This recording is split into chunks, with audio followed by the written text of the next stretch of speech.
And I think the introduction of the speaker are there in the, with Hitesh. It's with you? Okay.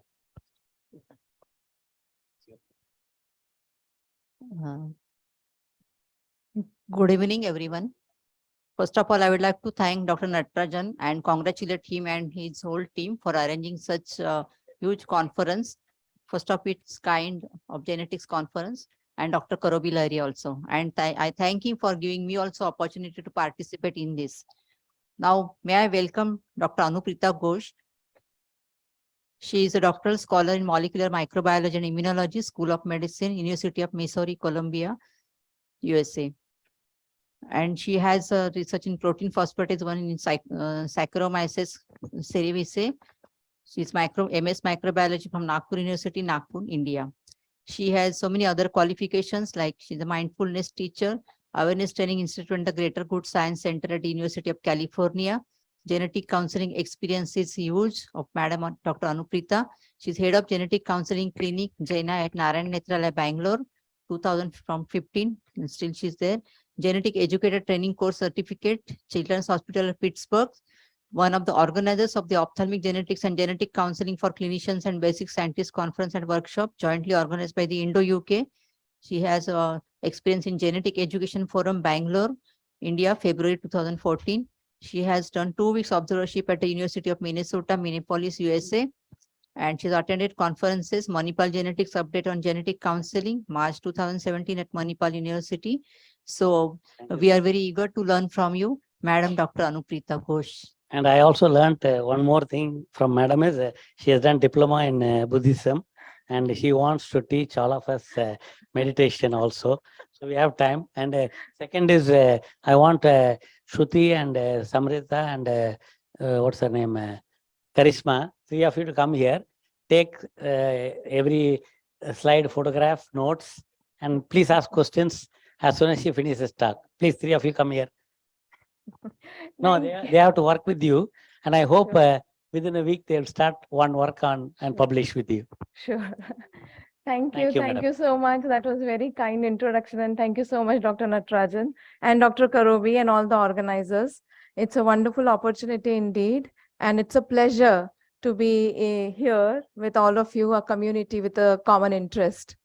So I've been listening to the talk since yesterday, and apologies for, some things are going to be similar to what the previous speakers have already been emphasizing. So I guess this is an opportunity for me to re-emphasize some of the important things that we can do as a team together. And like Dr. Natarajan was saying earlier, so yes, this is not a secret. Everyone is invited to collaborate with us with Grow Lab, and we are happy to even conduct short courses or classes if needed, be it in genetics, ophthalmology, or genetic counseling. So my talk I have titled Genetic Landscape and Genetic Counseling in Indian Inherited Retinal Disease Patients. And before I start talking about that, I want to just give a very quick introduction to Grow Research Lab. And so GROW stands, I mentioned earlier, and I've mentioned it here on the slide. And so basically it's a multidisciplinary lab, and the concept came into being in 2012, and the lab started in 2013. It is, the director of the lab is Dr. Orko Shubhro Ghosh. And the idea was to, yes, create a platform for all ophthalmology related research, but he has collaborations all over the world and even outside ophthalmology research. And as you can see here on the slide, be it corneal dystrophy or cornea, I think Dr. Namrata earlier, she was talking about keratoconus, and she mentioned GROW Research Lab contribution towards keratoconus research, or be it retinal disorders, which includes, IRDs or ROP or retinoblastoma, and be it even glaucoma. So we sort of from the anterior to the posterior, we are involved in research in ophthalmology. And we have these different technologies in the lab, which the journey begins from identification of biomarkers, and it doesn't stop there, but it goes on to even elucidating the molecular signaling that underlies, any disorder. So not just the genes, but also the function of the protein, how that gets affected, that is also part of it, the process. So I was very fortunate. Dr. Kumar Manikawal, Dr. Natarajan also mentioned about him in the previous talk. He's the one who roped me in genetic counseling initially. I think that was in 2013. And that time it was, of course, the team of the clinician and Dr. Kumar who would come, visit NN. And they would be talking to the patient and looking at the data. And he asked me to get involved. And being a trained scientist, I have to have a protocol in place. So that's the first thing that I did. So I created a protocol, and which I'll be showing towards the end. But apart from that, genetic counseling, I'll be, of course, talking about and emphasizing some key important things. But I want to share data from the GenEye clinic, which comes from mostly maintaining a database, patient registry, which I cannot emphasize upon, enough the importance of it. We have to all, remember and realize that we talk about genetic tests and that this disease and we found this genetic mutation. But what we have to realize is that that mutation is coming from a population which is not necessarily, true to our ethnicity. It more belongs to the European population. And so there is that bias already that exists. And it's really important that we, continue to add to our own registry and, publish the genetic findings, the clinical findings, the correlations true to our ethnicity. Of course, also at the clinic, how this genetic data is used for correlations, which helps in, predicting the progression of the disorder, also the management part of it. And last but not the least, I do have my own research interest, which is understanding the pathogenesis of IRDs. And so I will be showing some of that data as well. So, of course, the patient first is seen at the clinic. And our retina specialist, when thinks that it is an inherited retinal disorder, that patient is given a handout which has the basic information about genetic test and counseling, and a pedigree is charted. And if the patient is interested, either the same day or later, is sent for genetic counseling. So yes, this is a separate, preferred to be done separately because it needs separate kind of time and one-on-one interaction with the patient and the family. And if the patient then opts for genetic testing, then the sample is collected at NN and it goes to the diagnostic lab. MedGenome is where we have an MOU with them. And once the result comes, we then invite the patient or the family along with it for the post-test genetic counseling. And as you can see here on this slide, that be it the clinical diagnosis, the symptoms, the age of onset, all these details, along with the family history, of course, and the genetic diagnosis part of this is used for the phenotypic genotypic correlation, as well as it adds to the respective demographics, be it clinical or genetics, and the registry that I was mentioning earlier.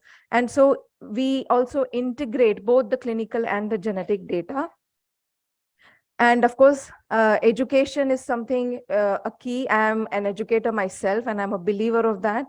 So I will be talking more about towards the end of this talk. I wanted to begin with these two papers that were published. One is the prevalence of mutations in inherited retinal diseases, a comparison between the United States and India. So I was one of the authors in this. And this was like a study of 131 patients who had undergone NGS, the next generation sequencing, the clinical exome testing. And the next paper is the Genome Asia 100K project. And this is again, Dr. Orko Subhraghosh is part of this paper. And this has some more than thousands of patients and of course, more than 200 countries involved in generating this kind of data. What is important for us to remember is that population-specific genetic variations and disease relevance, that is something that we have to move towards too, right? And of course, this leads to scientific discoveries, be it at the gene level, be it at the phenotypic level. It can be a totally differential expression and the same gene which is already in the literature, in the context of European population. And of course, therapy options is something that we have also been listening in this conference. And next, after me, Chitra is the one who is going to talk about gene therapy facility and the progress that we have made at Grow Lab at Narayana Nethralaya. So this manuscript is under review right now, and this has got some 500 plus patients who had come to Janai Clinic, and their family histories were charted down. But this is from the year 2014 to 2019. And every year we have seen a steady rise in the number of patients and families and communities coming to get educated and tested. So indeed a progress there. And as you can see, like the literature says, we do see a higher prevalence of retinitis pigmentosa, 38.7%, followed by unspecified. This is again something that I would like to highlight. Unspecified IRD does not mean that,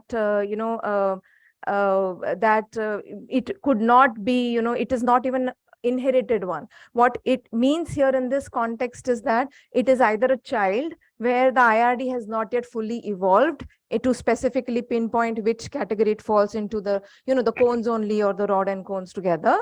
And sometimes, the phenotypic expressions do overlap. And we have been listening to that about genetic heterogeneity as well as phenotypic heterogeneity. So that highlights that. We do see, so coming from south part of India, we do see almost 55% of consanguineous. So consanguineous marriages are pretty common there. We see all age groups, be it newborns to even I think the oldest one, or I should say the wisest patient that we have is like 75 years old. We do see all types of inheritance patterns. Of course, the most prevalent being the autosomal recessive one, followed by autosomal dominant and X-linked. And I think something that I would like to add here, I think one of the speakers did mention about penetrance. Another thing important to understand is expressivity. So it can be the same gene mutation in the family members in different generations, but the expression varies of the disease. That's another thing that we have to make a note of. So the registry has to be quite elaborate, taking care of all those observations. What you see here is that in the autosomal recessive cases that we see, again, the higher contribution towards the autosomal recessive inheritance is because of consanguinity.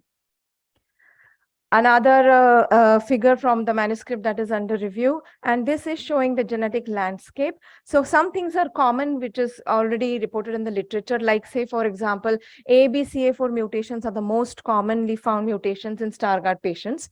But what is interesting is that in our LCA patients, we don't see the higher prevalence of mutations in RPE65, but we see more of GUCY2D and AIPL1.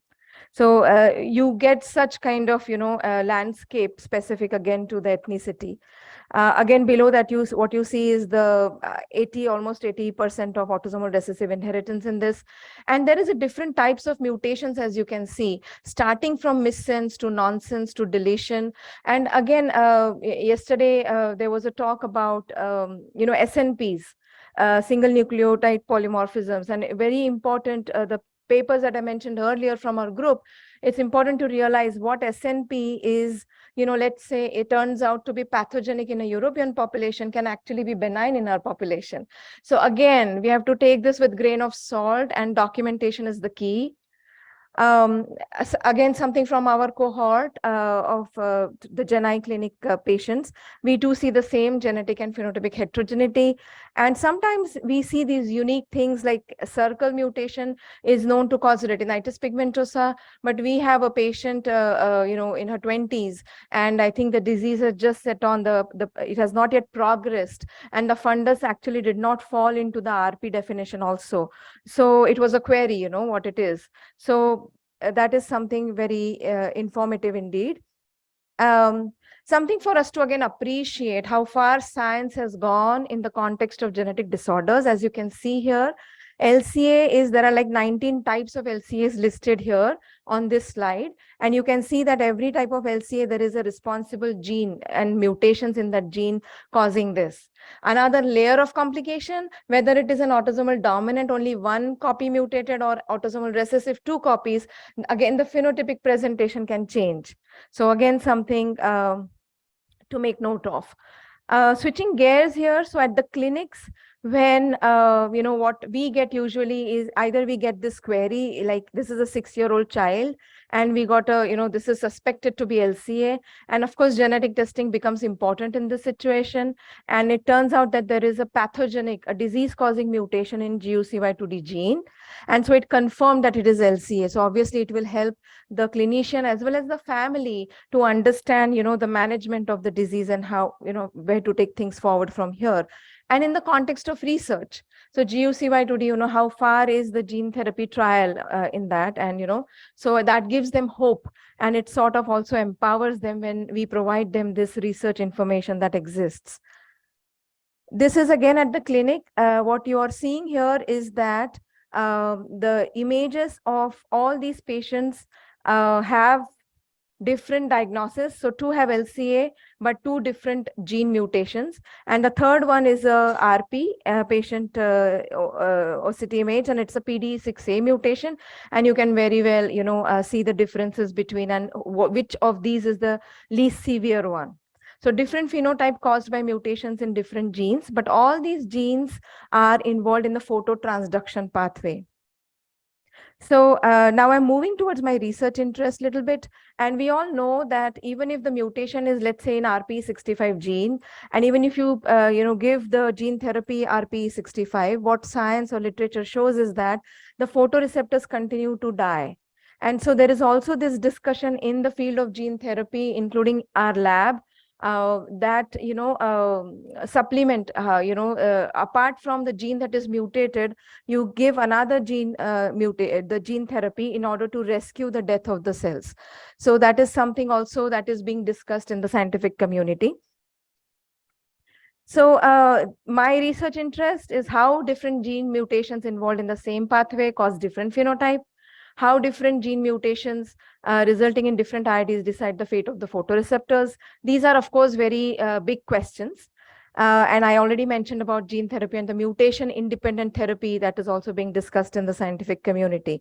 One case that I would like to share with you all, very close to my heart, well, all patients are close to my heart, but this is one of my first in 2014.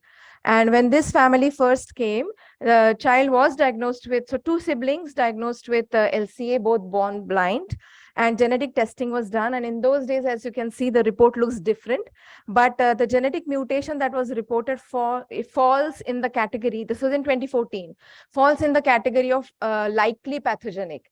Now we again get tempted to call likely pathogenic a pathogenic one. And of course, in our paper, we are calling it that. But we have to realize again that it needs backing of a lot of research. It cannot just be the phenotypic and the gene mutation picked up. And as you can, I think, appreciate here that what you're seeing on this slide is the, the different domains involved in AIPL1 and how the mutations can affect the function of AIPL1.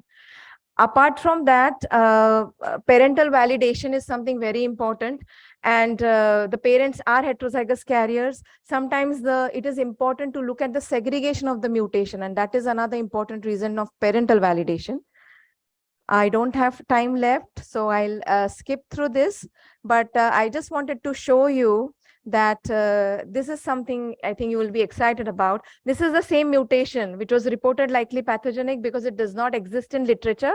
But as you can see in our data from our lab, this is the Western blot, and you see the wild type AAPL1 expression, and you do not see the protein being made with just that mutation in that protein, the earlier that I mentioned in the same family.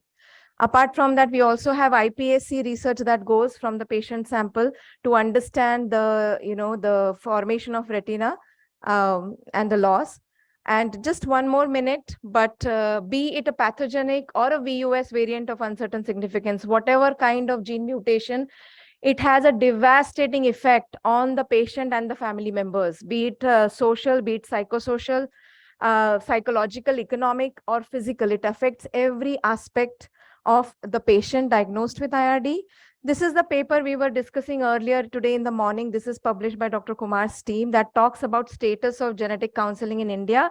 And it is not something that we can be proud of, but hoping that, meetings like this will definitely encourage us to take the next best step. And this is feedback form that we give to our patients. And as you can see, the need for genetic counseling is definitely rising. Last but not the least, I mean, these points have already been discussed, I think by earlier Dr. Ratna, who is a genetic counselor.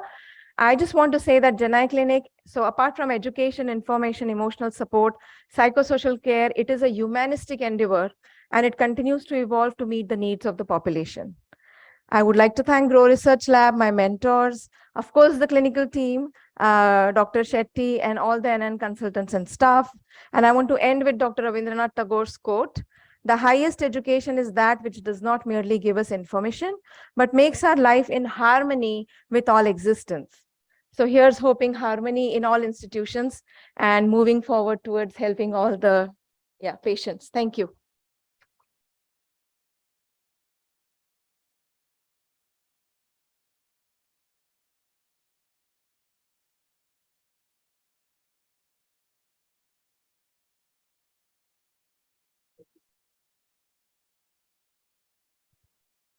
Now like to call Dr. Chitra Gopinath.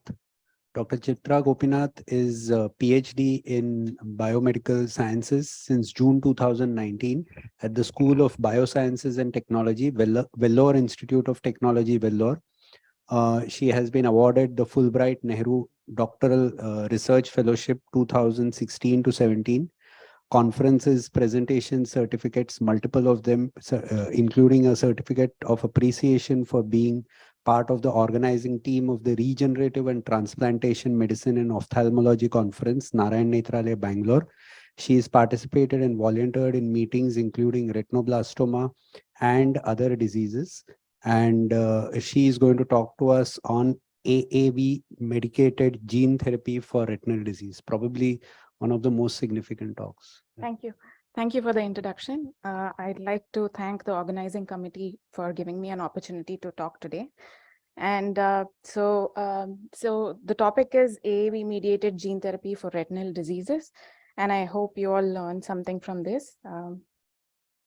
So I'm going to cover certain genes involved in IRDs, particularly here, for which gene therapy is available, and all of them are in clinical trials or preclinical trials. And some gene therapy approaches and strategies to overcome challenges, and a little about adeno-associated virus and why is it used in gene therapy, and some clinical trial stories and what we learn from them. So, so I do not have to give introduction to the number of retinal diseases that we see. And here are the genetic ones, that is Stargardt's, retinitis pigmentosa, and Leber congenital amaurosis. And the patients that we see, the only question that they have, what is the use of genetic testing and how am I going to benefit at the end? It's a very difficult question to answer because we, at this point, can only give them hope, saying there is something that is called as gene therapy that will come up in some time and we'll have to wait. And like Dr. Natarajan also pointed out, gene therapy is the only solution for genetic disorders, and the site of delivery will be mostly intravitreal and subretinal, because those are the cell types that needs to be infected by the AAV, and the gene needs to translate and create proteins for function and the restoration of vision, the loss of vision. So some of the main genes that are responsible are RP65, MERTK, ABCA4, and all of these genes, they work in these particular cells like RP, photoreceptors, and things like that. So a gene that needs to reach RP cell type, the best site to give an injection would be the subretinal space, because if you would give it in a intravitreal space, it would get lost in the viscous substance there. So the route of delivery and the site of delivery becomes very important here. And all these genes are monogenic, and gene therapy is best suited for monogenic disorders. And coming to how do you treat autosomal recessive or autosomal dominant or X-linked diseases, that in particular to autosomal dominant, you first need to silence the bad gene, which is already damaged or mutated. And we'll have to silence them through a microRNA or RNA silencing tool to suppress its bad effect, and then have your resistant good gene, which will take over and create the protein necessary. So this article gives an example of autosomal dominant RP being treated by a suppression and replacement gene therapy. And coming to a autosomal recessive or an X-linked disease, it's very easy, where you just have to give a good copy of the gene, which is nothing but the gene augmentation therapy. And there are many autosomal recessive genes. So this is pretty easy to address. And coming to what AAV is. So it's a very small virus compared to all the viruses that are being used in gene therapy, let's say lentivirus or adenovirus, and they are pretty safe as well. They belong to Parvoviridae family and they are enveloped, but they have a linear single-stranded DNA component as part of their genome. And the capacity is 4.5 kb. So any gene that is less than 4.5 can be accommodated in case of AAV. And the genome consists of a recombinant version of the genome consists of ITRs, which is very important, and a promoter of choice and driving your cDNA. So this becomes the therapeutic cassette. And why AAV? Because it's efficient, it's stable, it does not cause any genotoxic effects, and also immunogenic wise, it's pretty safe. Coming to the serotypes, selecting the best serotype, which is nothing but the coat of the AAV, becomes very critical in order to infect or transduce the tissue very appropriately. So let's say AAV9 in this case, which is being used in our lab as well, is very good at transducing retinal cell types. So AAV9 for the eye, and similarly other serotypes for other tissues.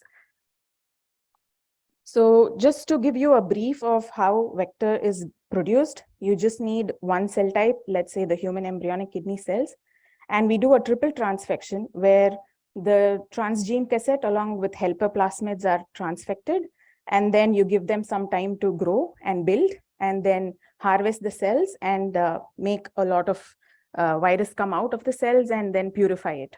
So we have instruments such as ultracentrifugation and ACTA purification systems to do this job.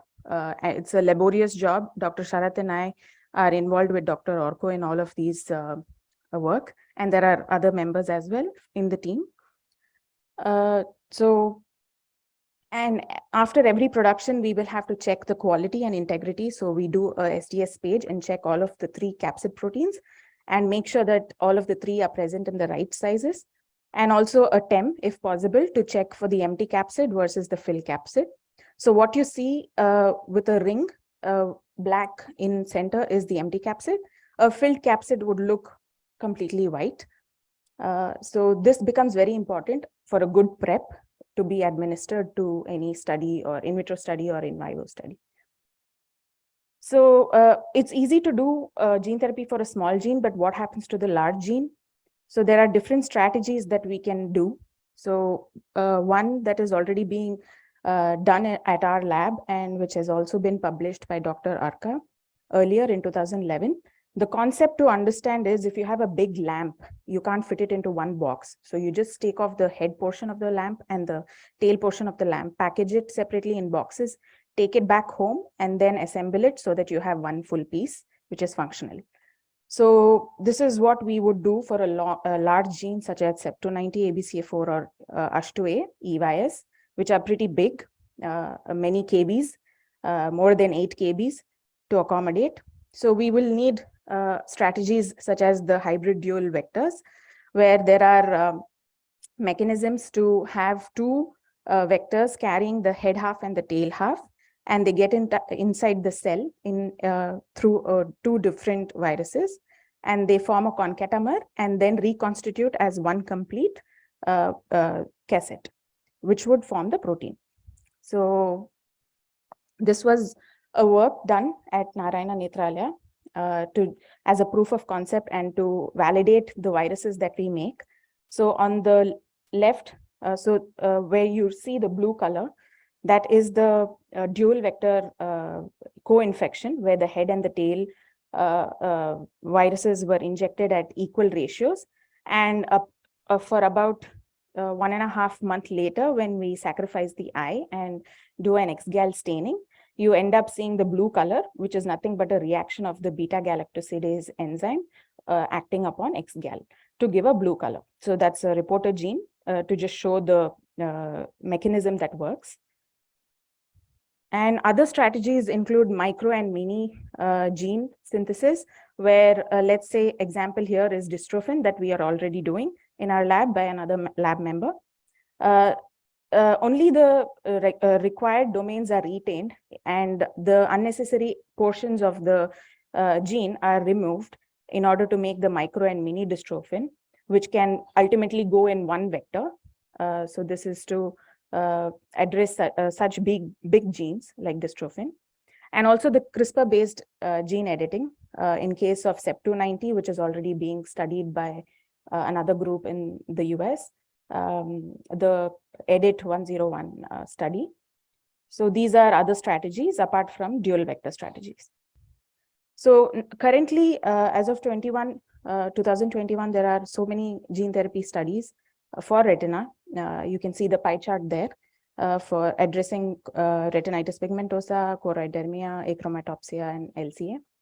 And some of the completed clinical trials include CNGA3 associated for achromatopsia by different groups, and all of them having a subretinal injection, most of them, and at doses as mentioned, which is almost like 1 into 10 to the power of 10 and 12 and pretty high. So, so these are some of the completed studies, and I will just briefly discuss these two on choroidermia and XLRP just to take some message home. These are the ongoing clinical trial list, some of them for AMD, some of them for LCA from other groups, which are trying different, like the LCA 10, that is EDIT 101 for CEP290, all of them ongoing.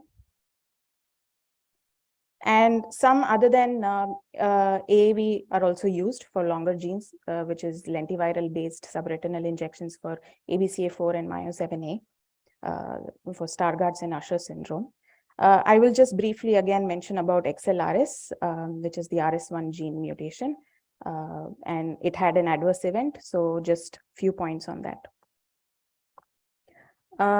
This is similar to what Dr. Natarajan had played, where post-Luxturna treatment, the individual finds it very easy to walk around the maze at low light. So this is proof enough that gene therapy works, and it's a beautiful sight to see the patient recover and go about normally. So I will be discussing 3 cases. One is a successful one is an okay one, and another one is a adverse event one. So first one is the successful one, which is the RPGR associated gene augmentation for XLRP, X-linked RP. You see, before treatment and after treatment, compared to the baseline and follow-up from 1 to 6 months, there is significant improvement in the visual acuity of the patient. And this is proof enough that this is successful trial, followed by maybe just a few drawbacks, such as inflammations seen in the OCT as white spots, but they did subside upon corticosteroid administration. So these kind of small drawbacks is okay. So this is a successful one.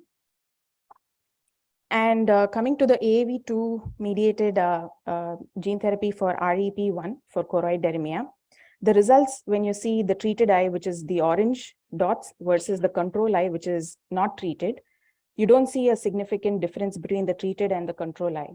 So this study, you do not have any significant outcome. You cannot draw a conclusion from the study.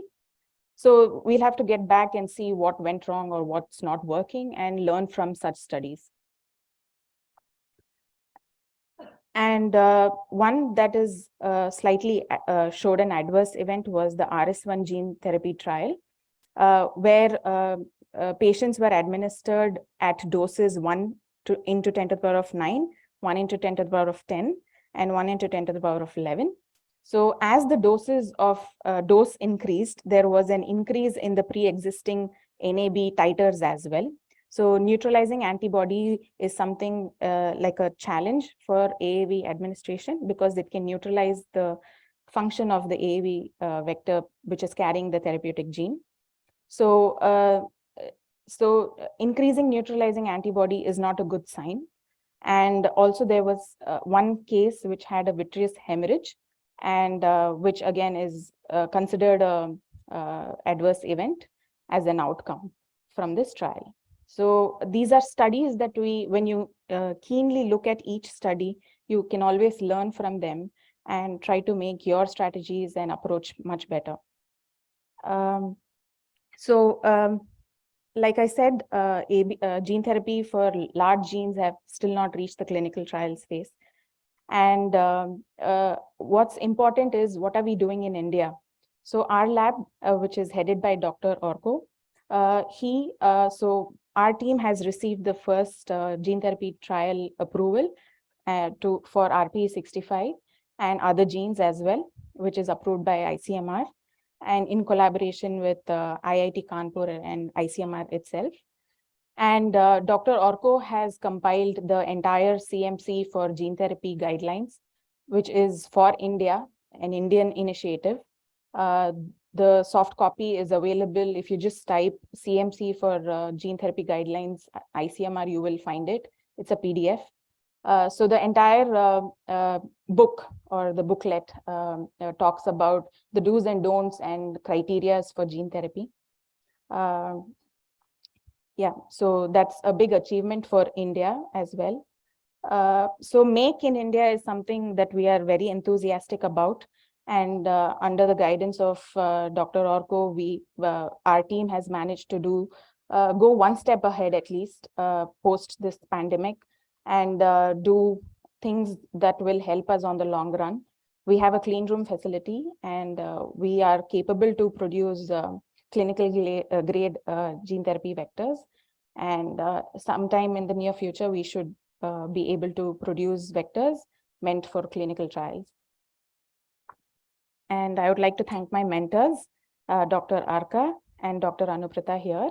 And they've guided us and the entire team beautifully. And this is the entire team there. So thank you.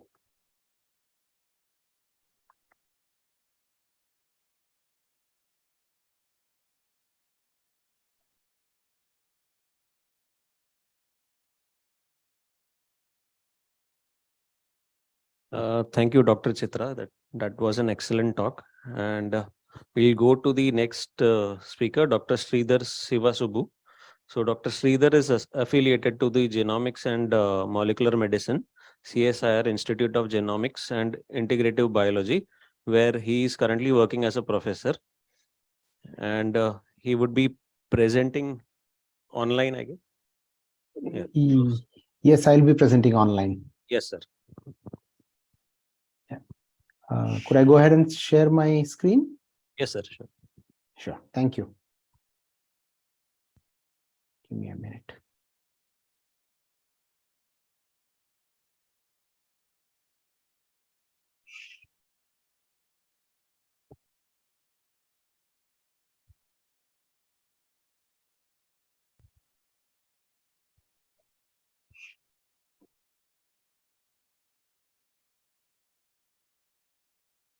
Yeah. Is my screen visible to everybody? Yes, sir. Yeah. I thank the organizers for the invitation to this meeting. A quick disclaimer before begin is I'm not an eye geneticist. So there's not much of eye related experiences that I can talk about, but nevertheless, I'll be talking about how do you use personal genomes for precision medicine, our experiences in India over the last decade and a half. That's what I'll be talking about. And like already introduced, I thank the organizers for giving me a chance to present before all of you. And I'm at the CSIR Institute of Genomics and Integrative Biology at Delhi.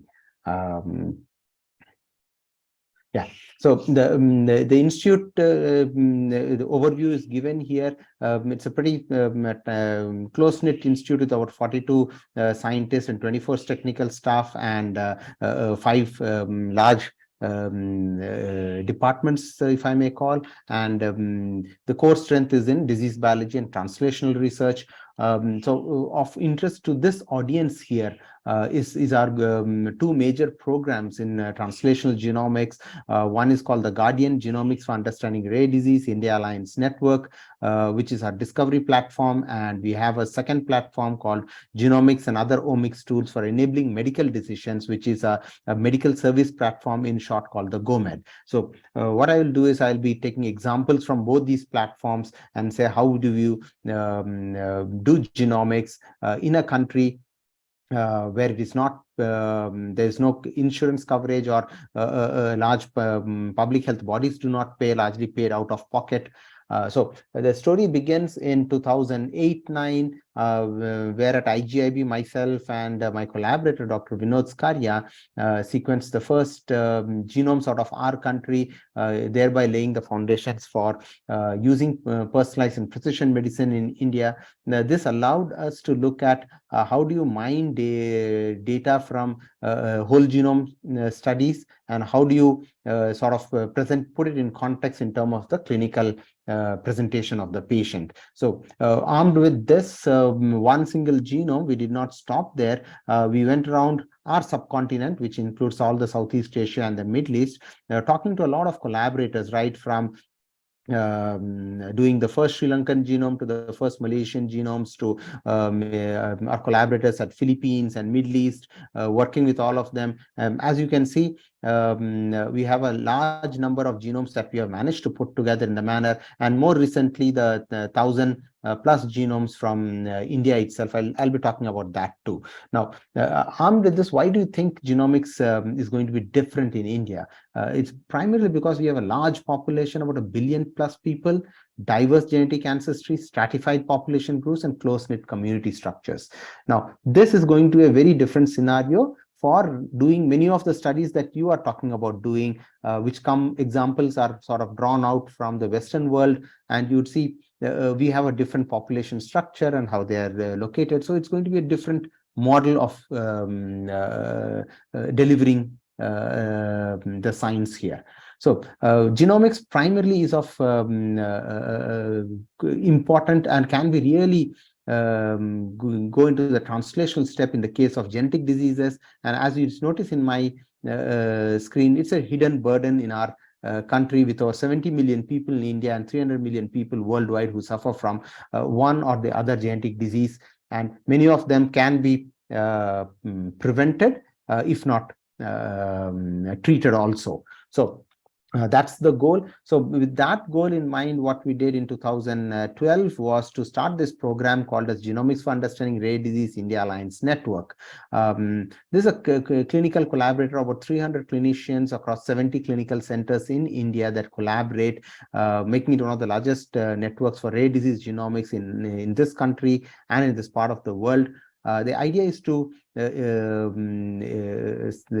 facilitate research, education, diagnosis, and policy level interventions using both genomic technologies and digital technologies, which India has sort of taken a leapfrog ahead and use that to the advantage, and also work with industries and hospitals. So the idea for Guardian was that when a clinician sees a patient with an unexplained disease or a very unusual presentation of a very known disease, they would send samples over to IGIB along with the clinical information. The samples get sequenced, and if we are able to find a mutation, it goes back to the clinician for counseling the patient and the families. I'll show you examples of that. And in many cases, what happens is almost around 50% of our cases, I should say, is that we are not able to find a mutation. In those cases, we actually take up additional research to kind of figure out what really went wrong or where the mutation is. Sometimes we also do modeling in model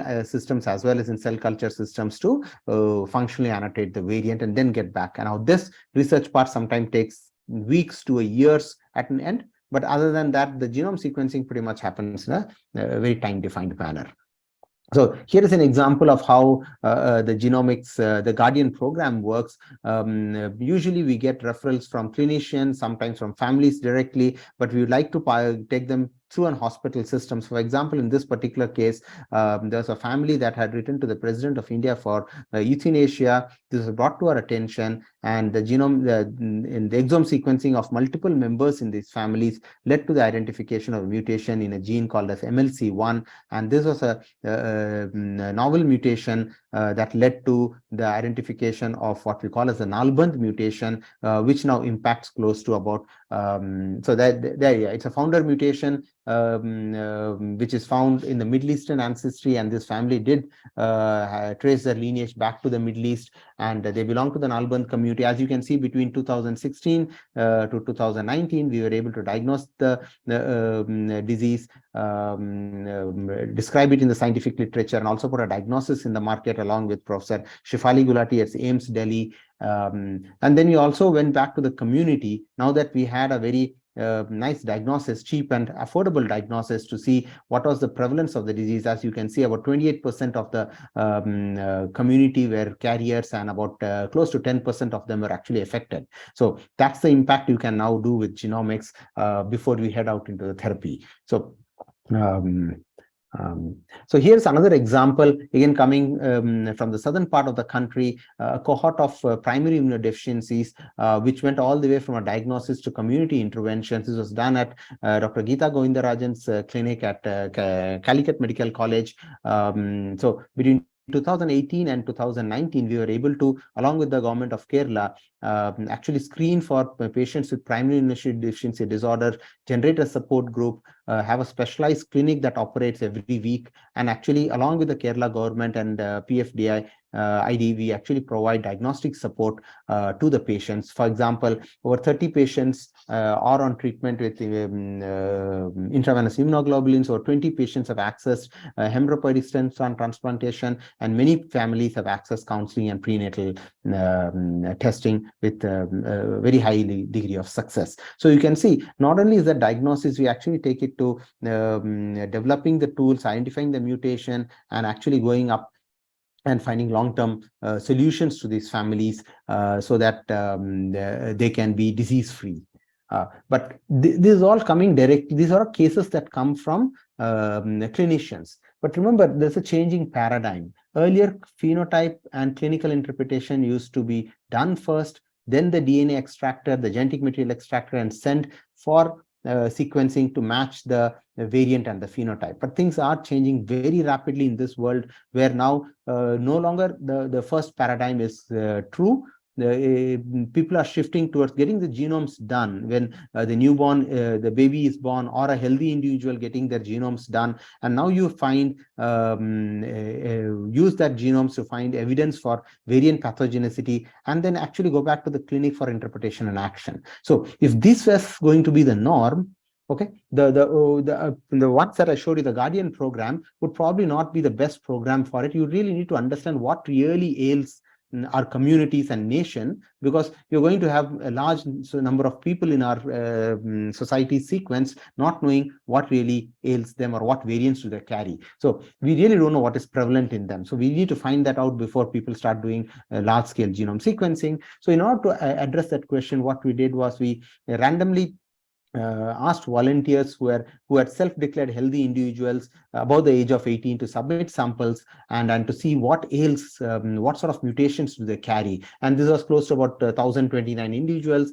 to generate baseline data for Indian populations for prevalent genetic diseases, so that we could intervene with India-centric affordable genetic tests for these prevalent genetic disease, also work with industry for using this for precision medicine application. Now, this data has been published and it's freely available in a database called as IndiGenomes.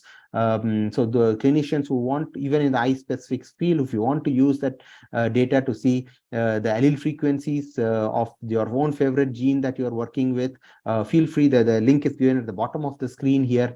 You can go there and check up your gene or the variant and get the allele frequencies out of it. So in a nutshell, what we found was about 18 million novel variants that were found in the Indian subcontinent. This is only from about 1,000 plus genomes. I don't know if you keep on increasing these numbers, you'll likely to find more number of novel variants that will add to the repository. So it basically enables genetic epidemiology and resolving allele frequencies for rare variants. Both of these this database does. So when you look at such large studies, one of the first things that you come up is you get a fair bit of idea of what sort of genetic disease general public in India carry, and what are the numbers looking like, and could we use that for newborn screening, prenatal screening, or preventive screening. So for example, I listed the top 8 or 9 diseases that you get from these unbiased screening. The right on the top would be something like the hemoglobinopathies, treatable intellectual disabilities, Wilson's disease, cardiac channelopathies that may result in sudden cardiac deaths, familial hypercholesteremia, mitochondrial diseases, and of course hereditary cancers, and pharmacogenomics is right up on the list, with carriers ranging from 1 in 20 to 1 in 100 to 1 in 1,000. So with these kind of numbers, you really need national programs to do it. And that the numbers, if you had to run a national program, I listed the numbers on the right side of the screen, you would notice that those are staggeringly different numbers. So you need different approaches for tackling this. So which is a completely different talk for a different event. But just to give you a fair idea of what is the level of genetic interventions that we need, technological interventions that need to be done in a country like ours. So we also try to put our collaborations, our research, our education, diagnosis, and implementation into writing, so that others could follow it up and build upon it and add to it. So if those of are interested in looking at how does this rare disease program work at IGIB, the Guardian program, welcome to read this large review, which sort of condenses our experiences. So in a nutshell, what do we do? We like to work with populations, trying to understand their genomics and epidemiology, sort of to understand the prevalence and founder effects that are very specific to the Indian subcontinent in a program called as Indigene. We also like to work with rare disease cohorts. We have close to about now 15 such cohorts that run. Unfortunately, none in the eye disease space. So if you are interested in starting one, it's an open-ended collaboration. We only enable the collaborations and try to speed you up. So if you're interested, do write to me. I'm more than happy to share the resources. Since COVID, last 2.5 years, we have been also keenly focusing on pathogen surveillance because that has become an integral part of the genomic toolkit now. In the process, we also try to work with clinicians for educating them with number of programs, both online and offline. And we also like to work with industries to translate them. In this process, what we do is we also do research to understand the disease better, understand how do you intervene in the disease, how do you get to the therapeutic point. That's something that happens at IGIB while all this happens at the with our collaborators. I'll stop. The last slide that I would like to talk about is one of the things that we have been doing is as genomics becomes pervasive and patients show up in clinics, the clinician is sort of handicapped because the clinical teachings that happen or the education that happens does not carry a large dose of genomics still. So we have started this course called Genomic Variant Analysis and Clinical Interpretation. It's a 16-week online course. You need to spend a few hours every week trying to work through the modules. There are basically 16 modules that you go through. The last 2021 edition had 1,500 participants across 40 countries. The 2022 edition has 2,300 participants across 40 countries, and about 10% of these actually end up finishing the course, all the 12 or 16 modules, and actually getting a certificate. For every module that you can complete, you get a certificate sort of certifying you that yes, you know how to interpret genomes and make sense of them. So those who are interested, the link is at the bottom. Welcome to join the next edition. I'll stop there and acknowledge a large number of my colleagues and students at IGIB who have been part of our genomics experience. Of course, our 280 plus strong clinicians, 70 collaborating centers, and a real shout out to the Council for Scientific and Industrial Research in India, who have maintained sustained funding for such programs over a decade and a half. I'll stop there and take questions. Thank you. Thank you, sir. We'll take the questions at the end of the session. Sure.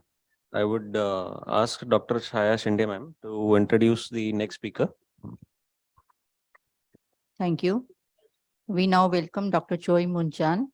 She is a senior consultant with the Singapore National Eye Center since 2000. She performs surgeries on cataract patients as well as patients with retinal problems, including age-related macular degeneration, diabetic retinopathy, maculopathy, central and branch retinal vein occlusions, and inherited retinal dystrophies. She has done her medicine education from University of Sydney, Wesley College, postgraduate training in ophthalmology, and she has also completed her FRCS. May I welcome now Dr. Choi Moon-chan for her presentation on personal genomes to precision medicine, experiences from India. Hello, dear friends and colleagues. Thank you very much for the kind invitation to speak at today's conference. I'm delighted to join everyone. I will be speaking today on the genetic testing in macular dystrophy experience at the Singapore National Eye Center. I have no disclosures. The method we employed for this was we looked at 18 consecutive patients who had been diagnosed clinically with Stargardt's disease or macular dystrophy.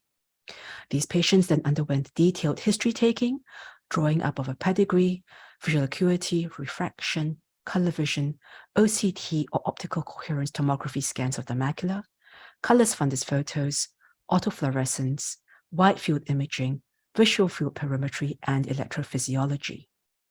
The genetic testing we used was whole exome sequencing, where all protein coding genes were sequenced, and then a multidisciplinary team met to discuss the results. Now, just to give some idea, the IRD clinical services SNC, of course, is patient-centric, and we have a clinician at the center, an ocular geneticist. We also need imaging technicians, genetic counselors, electrophysiologists, and a research coordinator.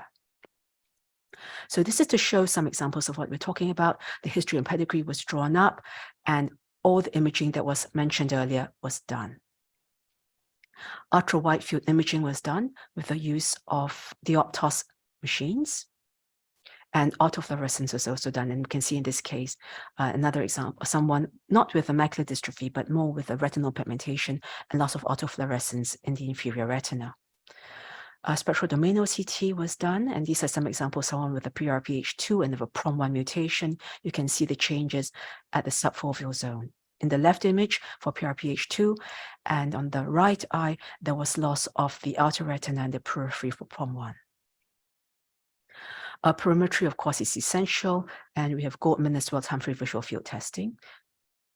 And electrophysiology is routinely employed for about 50% of our cases at SNEC, and is diagnostically important in almost 20% of our cases. The guidelines we employed for interpretation of the variants followed that of the American College of Medical Genetics and Genomics, and I'm sure everyone in the audience is very familiar with the classification between benign to pathogenic, and we looked at certain things such as population data, computational and predictive data, functional data, segregation data, allelic data, as well as other databases. And based on that, we plugged it in to see which criteria, whether it will fall under pathogenic, likely pathogenic, benign, or was also a variant of uncertain significance. This is the probability that the variant is disease causing. Now, this is the summary of the actual results of our patients. We had 18 patients. The age range was 16 to 72 years, with the age at diagnosis ranging from 8 to 61 years. Now, going with the ethnicity of our Singaporean population, 16 were Chinese and 2 were Indians. Now, these were the variants found. There was quite a wide range. The majority still were ABCA4, but we had variants found in other genes such as PRPH2, CYP4V2, RP1, RP1L1, and even CRX. I'm going to go through some of these cases in detail to illustrate what we actually did. So for the first case was a 16-year-old Chinese female. She first noticed blurring of vision at the age of 12, and there was no family history of note. She has 645 vision in both eyes. And if you look at the autofluorescence, it's very obvious she's got these fleck lesions extending from the macula all the way out. And there's also loss of autofluorescence in the macula in both eyes.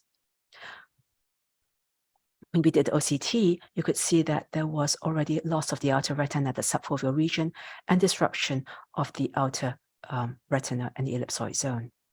Now, Humphrey visual fields were relatively intact for larger targets and brighter targets. Electrophysiology done showed there was bilateral reduced macular function.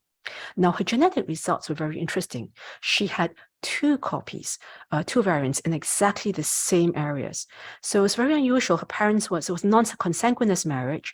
Parents were not affected. So this was an interesting result for her. And it was good because we confirmed it was ABCA4. And this is how the genetic counselors, when we discuss the results in our MDT or multidisciplinary team meetings, this is what we look at. This is what is generated. So we can see here that based on the population data, it is relatively rare. As you see, it's our Singapore data. It was only, and we have our own database on that. So because of this, this goes under strong pathogenic PS4, according to the American College guidelines. The next thing we looked at was computation and predictive data, and it was predicted as damaging by algorithms, and this was supporting PP3. The next one was there was functional data, right? And this also was a strong pathogenic PS3. And allelic data, it was recessive, which put it as moderate pathogenic PM3, and plugging all that in, this came out to be pathogenic. So this confirmed that it was a significant result for her. Now for case 2, we have a 17-year-old Indian female, blurring of vision since age 10, again, no family history. Now if you look at her, the peripheral retina looks fairly good. She's got 624 vision on the right, 630 on the left. Now compared to the first case, she doesn't have flecks at all in the periphery, but at the center, there is a loss of autofluorescence in both eyes. Again, looking at the macula, there is a lot of thinning at the central macula in both eyes. Now this was her result. Again, ABCA4 variants, different ones in this case. And looking at her results, putting all this data in together, she was put as likely pathogenic for one variant, the 1961 one, and the second one was put as pathogenic.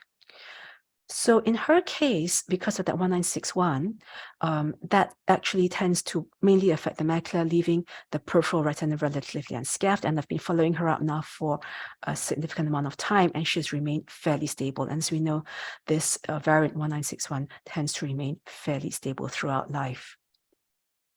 Now, cases 3 and 4 are a pair of sisters. First is a 55-year-old Chinese female, first diagnosed at age 40, and she has one affected older sister, 5 unaffected other siblings. Interestingly, she had a left eye choroidal neovascularization in 2003, which she was treated with laser, and that has left a scar with consequent poor vision since the laser. So you can see her right eye is 6.7.5 vision. There are flecks in both eyes, and the loss of autofluorescence in the right is parafoveal, so that accounts for 6.7.5 vision in the right. In the left eye, that was the eye with the CNV that was lasered, and that has caused a scar at the center, and that is resulting in that vision there. Now, this is the sister who's 58, but she was interestingly diagnosed at 50 years old, and she has got much more extensive loss of AF, but in the macula, with this really small island of residual cells in the periphery, which is accounting for the 615, 648 vision in both eyes. And that is her accompanying OCT. Now, for both of these, which are siblings, we found exactly the same variants, ABCA4 in both. And let's have a look. So based on the MDT, we go through the results. It was likely pathogenic for this particular variant. And for this second one, it was also classified as likely pathogenic. So the interesting case in this example is that they were significantly older at diagnosis and presentation, 40 and 50 years respectively. This is compared to our earlier 2 cases where they were diagnosed in their teens. And these 2 sisters have a very, very similar phenotype.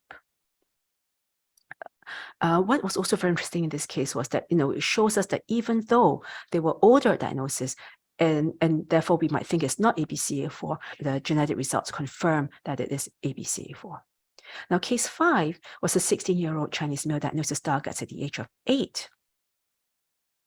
And you can see that this is the sequential autofluorescence imaging to highlight how he's progressed from the time he was 8 to the time he came. The last one was age 21. Initially, he had only a loss of autofluorescence at the center, but with time, you can see that the peripheral retina is starting to get involved, which looks like it is a group 3 Stargardts. And in his case, he had one variant which was found, which is ABCA4 in this particular one. And when we looked at the results, it came back as slightly pathogenic. Now, in his case, he actually had done clinical grade testing prior to this, which had found exactly the same result. His parents and 2 siblings were very motivated, and they also underwent genetic testing. His father, who is unaffected, has a similar variant. And so we have done gap filling for the second variant, looking at the intronic or promoter regions. And I've just received news that unfortunately, we have not managed to find an intronic mutation. So in this case, in this boy, even though clinically he looks as if he's got no Stargardt's disease, he only has one variant found. Now, case 6 is very interesting. She's a 28-year-old Chinese female, first diagnosed at age 26 in Hong Kong. And electrophysiology done there showed that rod function was normal with subnormal cone function in both eyes. Her mother has been diagnosed with what they call possible retinitis pigmentosa. And these are her findings. It looks, you could pass it off as normal if you just looked at it very, very superficially. Even the autofluorescence, you could pass off as normal. If you look carefully at the OCTs, perhaps there might be some fuzziness at the subfoveal region in both eyes. Now, she came back with RP1L1, and this at our meeting, we discussed it and found that it was slightly pathogenic.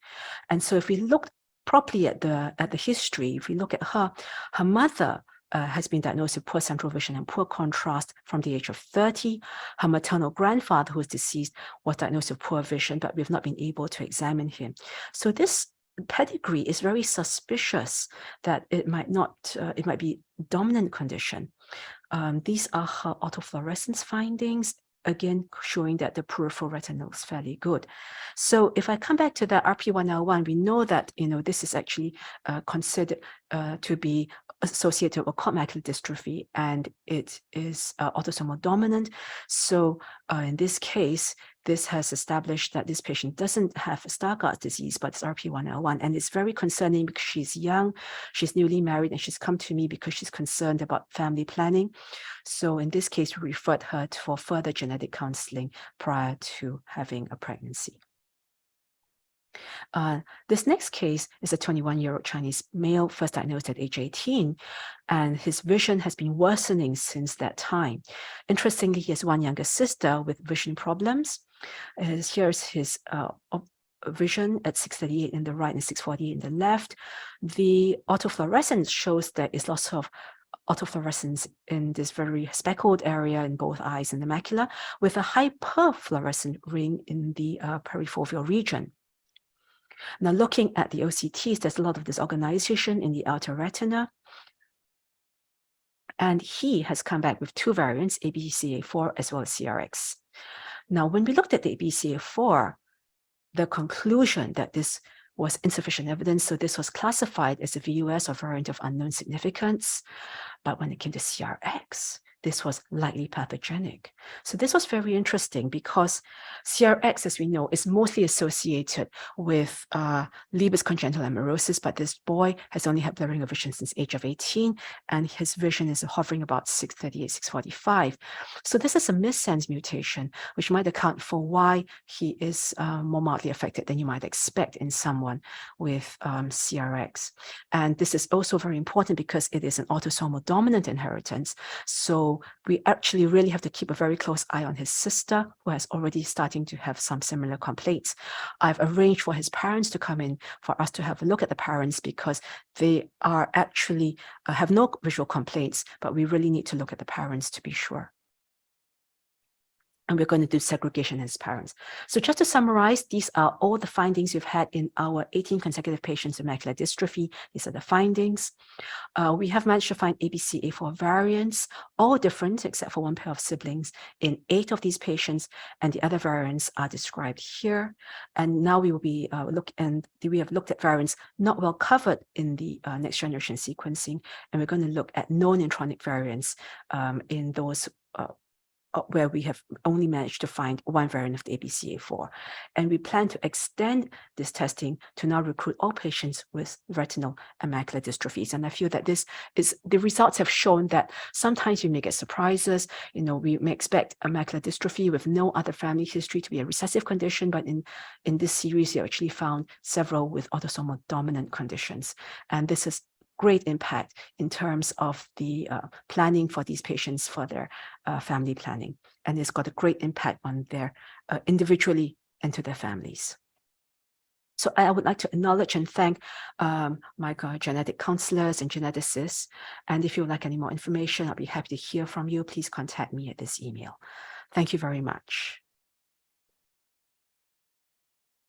That was an excellent talk. I would now invite Professor Natarajan sir for his talk on Luxturna treatment for RP65 associated retinal dystrophy. Yeah, sir needs no introduction, so I'll just skip that part. So Dr. Takeshi, I hope he is there. He told me he's there till the end. So he asked the question in the afternoon why this is not approved in India. Even Dr. Kirit Modi asked. It is still not approved. Luxturna treatment for RP65 associated retinal dystrophy, and Dr. Meenu is there. She said she will be probably starting. So what is RP65? RP65 protein is produced in a thin layer of cells at the back of the eye called the retinal pigment epithelium. The RP65 gene provides instructions for making a protein that is essential for normal vision. And all of us are taking it for granted. And that's what is the problem. And then we have 3 years, a lot of patients keep asking eye doctors, what is this? No treatment is available. Nobody knows that why the patients are having problem and why to find this RP65 protein, so much research has gone, so much of millions of dollars have gone into the research. So I think India has done very little, and which converts all transretinol to 11-cis-retinol, which subsequently forms 11-cis-retinol during the visual cycle. And this is the visual cycle you see here, RP65, all transaryl retinal ester, then all transretinal, all transretinol, then all cis-retinol, and all cis-retinol, which is the visual cycle in the RP65 is responsible. So mutation in the RP65 gene lead to vision loss due to loss of function or death of the retinal pigment epithelial cells and eventual degeneration of photoreceptors. And RP65 associated retinal dystrophy, mutations in the RP65 gene lead to the progressive degeneration of the retinal photoreceptor light sensing cells in the children. It is one of the major causes of Leber congenital amaurosis and small portion of retinitis pigmentosa cases. Night blindness or difficulty adapting to dark condition from early childhood is a prominent symptom. So yesterday I saw on the website belonging to a Ayurvedic eye center in Kerala, which says they can treat RP or any blindness due to that. I don't know how. Anyhow, Leber's congenital amaurosis is a rare type of inherited eye disorder that causes severe vision loss at birth. It is the most common cause of inherited blindness in childhood and is found to 2 to 3 out of every 100,000 babies. Patients present usually with nystagmus, involuntary movement of the eye, sluggish or near absent pupillary responses, severely decreased visual acuity, photophobia, and high hyperopia. Adeno-associated AAV2 RP65 Luxturna is used to treat Leber's congenital amaurosis associated with RP65 gene defects, the LCA RP65. It became the first gene therapy product to obtain market approval in the US and Europe.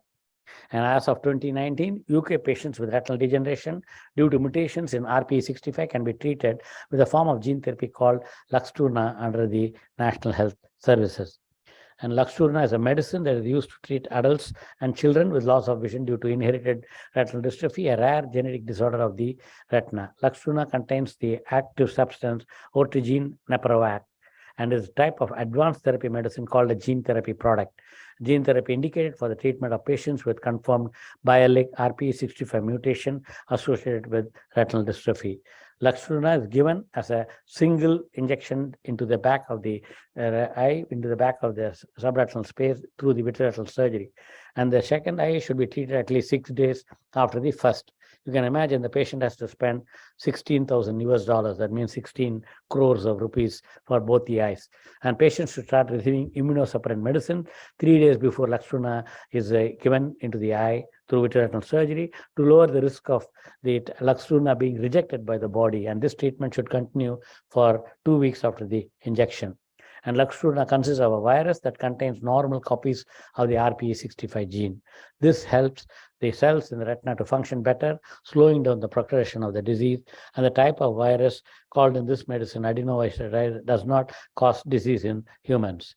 When Luxturna is injected into the eye, the virus carries RPE65 gene into the retinal cells and enables them to produce a missing enzyme. Here you see the vector containing DNA injected into the subretinal space after the vitreoretinal surgery.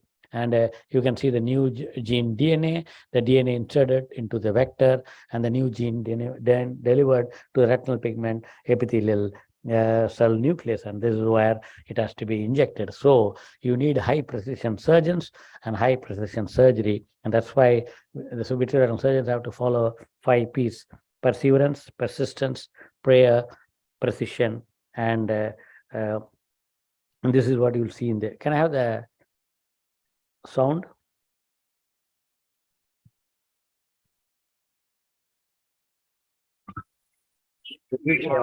Same video. One more video. One more video on this. Robert McLaren. For sufferers of hereditary blindness, there may be a light at the end of the tunnel. 2 experimental trials have shown that gene therapy could one day cure a rare form of blindness that affects about 2,000 The Americans. volume of The research teams tested You the can treatment see on a the, total of the 6 subretinal patients. injection, being done Here you using can a see how they 41 performed gene the eye needle. surgery. It's like a bleb created. Prepared genes in were the injected subretinal into the space, eye of and this this is young where the visually subretinal impaired patient. injection of the vector is The done. eye was So you have to infused do with a air, pre-post then factor reinfused with vitrectomy, fluid near the go end of the behind the surgery. retina. So that's what To measure the patient's performance inject before and it after the in treatment, subretinal space he and was use guided the through an retinal obstacle. detachment. So indication can be used while patients still having enough functioning cells left in the retina, and then when the disease is caused by mutation in the gene RPE65. And RPE65 is responsible for the production of an enzyme called all-trans retinal isomerase, which is necessary for the normal functioning of retinal cells. And is it safe? Based on trials results available so far, AAV-mediated gene therapy in the eye is considered safe. And the most commonly reported side effects were limited to the injected eye and related to the injection procedure itself. These included mild and transient eye inflammation, transiently elevated eye pressure, and retinal tears, all of which resolved either with eye drops or laser treatment. Serial blood tests showed minimal immune response from the body. And is Luxturna available for patients? Yes, it's available in US and several countries, but not in India. And I spoke to the Luxturna is actually made by Spark Therapeutics, marketed by Novartis. So I spoke to the Novartis head who's in charge of Luxturna in Basel and Hamburg when I met in the Euretina conference. And I actually invited them for this conference. And she said, since the drug is not approved, there's one Mr. Chanakya and Novartis. Maybe my team should contact Mr. Chanakya and find out what is he doing for getting Luxturna to India. Shruti, you should call Mr. Chanakya from Novartis, India, who was approved for clinical use by the US Food and Drug Administration in December 2017. And we are in November 2022, and still India is lagging behind. Even when the research is done abroad, why India is waiting? And this is a question I'm asking India and as an Indian. The UK's National Institute for Health and Care Excellence, NICE, actually I had made an idea for my hospital in 1987. NICE, which stands for Natarajan Institute of Care of Eyes, but I didn't do it. Followed suit in September 2019, making it available for all NHS patients. Conditions with gene therapy trial now going other than Luxturna is on achromatopsia, choroidermia, LCA, Leber's hereditary optic neuropathy, retinitis pigmentosa, and the previous director of NEI, Dr. Paul Sewing, is working on X-linked juvenile retinoschisis. Now he's moved to UC Davis, and he hoped to start the clinical trial, and I hope to do that in India. And not only has treatment with Luxturna changed the lives of people previously destined to live a life of blindness, but has fueled interest in developing additional gene therapy reagents targeting numerous other genetic forms of inheritable disease. I hope by this presentation, even though neither the Spark Therapeutics nor Novartis did not support this meeting. And I hope to motivate every researcher in genetics to get some form of treatment, either from India or any part of the world. I thank Jaideep, Afroz, and Samir especially. I think all of you should give a big hand to Samir. Not only he made my presentation, he made the entire the echo, the Zoom, and the live transmission, as well as all the speakers and excellent getting all the videos and also making it in time, making all the presentations apart from mine. I hope Takeshi is there, who can probably give a comment, and then we can move to the. Is Takeshi online? Can you see the Zoom? So these are the references if somebody wants to take a note of it. Takeshi? Yes, hi. Yes, Takeshi. Well, I think the last session was the best session of this meeting. I think it's really coming to the development of therapy, and it's combined with all the basic works that has been done throughout the world. And I think, as many speaker has said, that the most of the information comes from the Caucasian populations.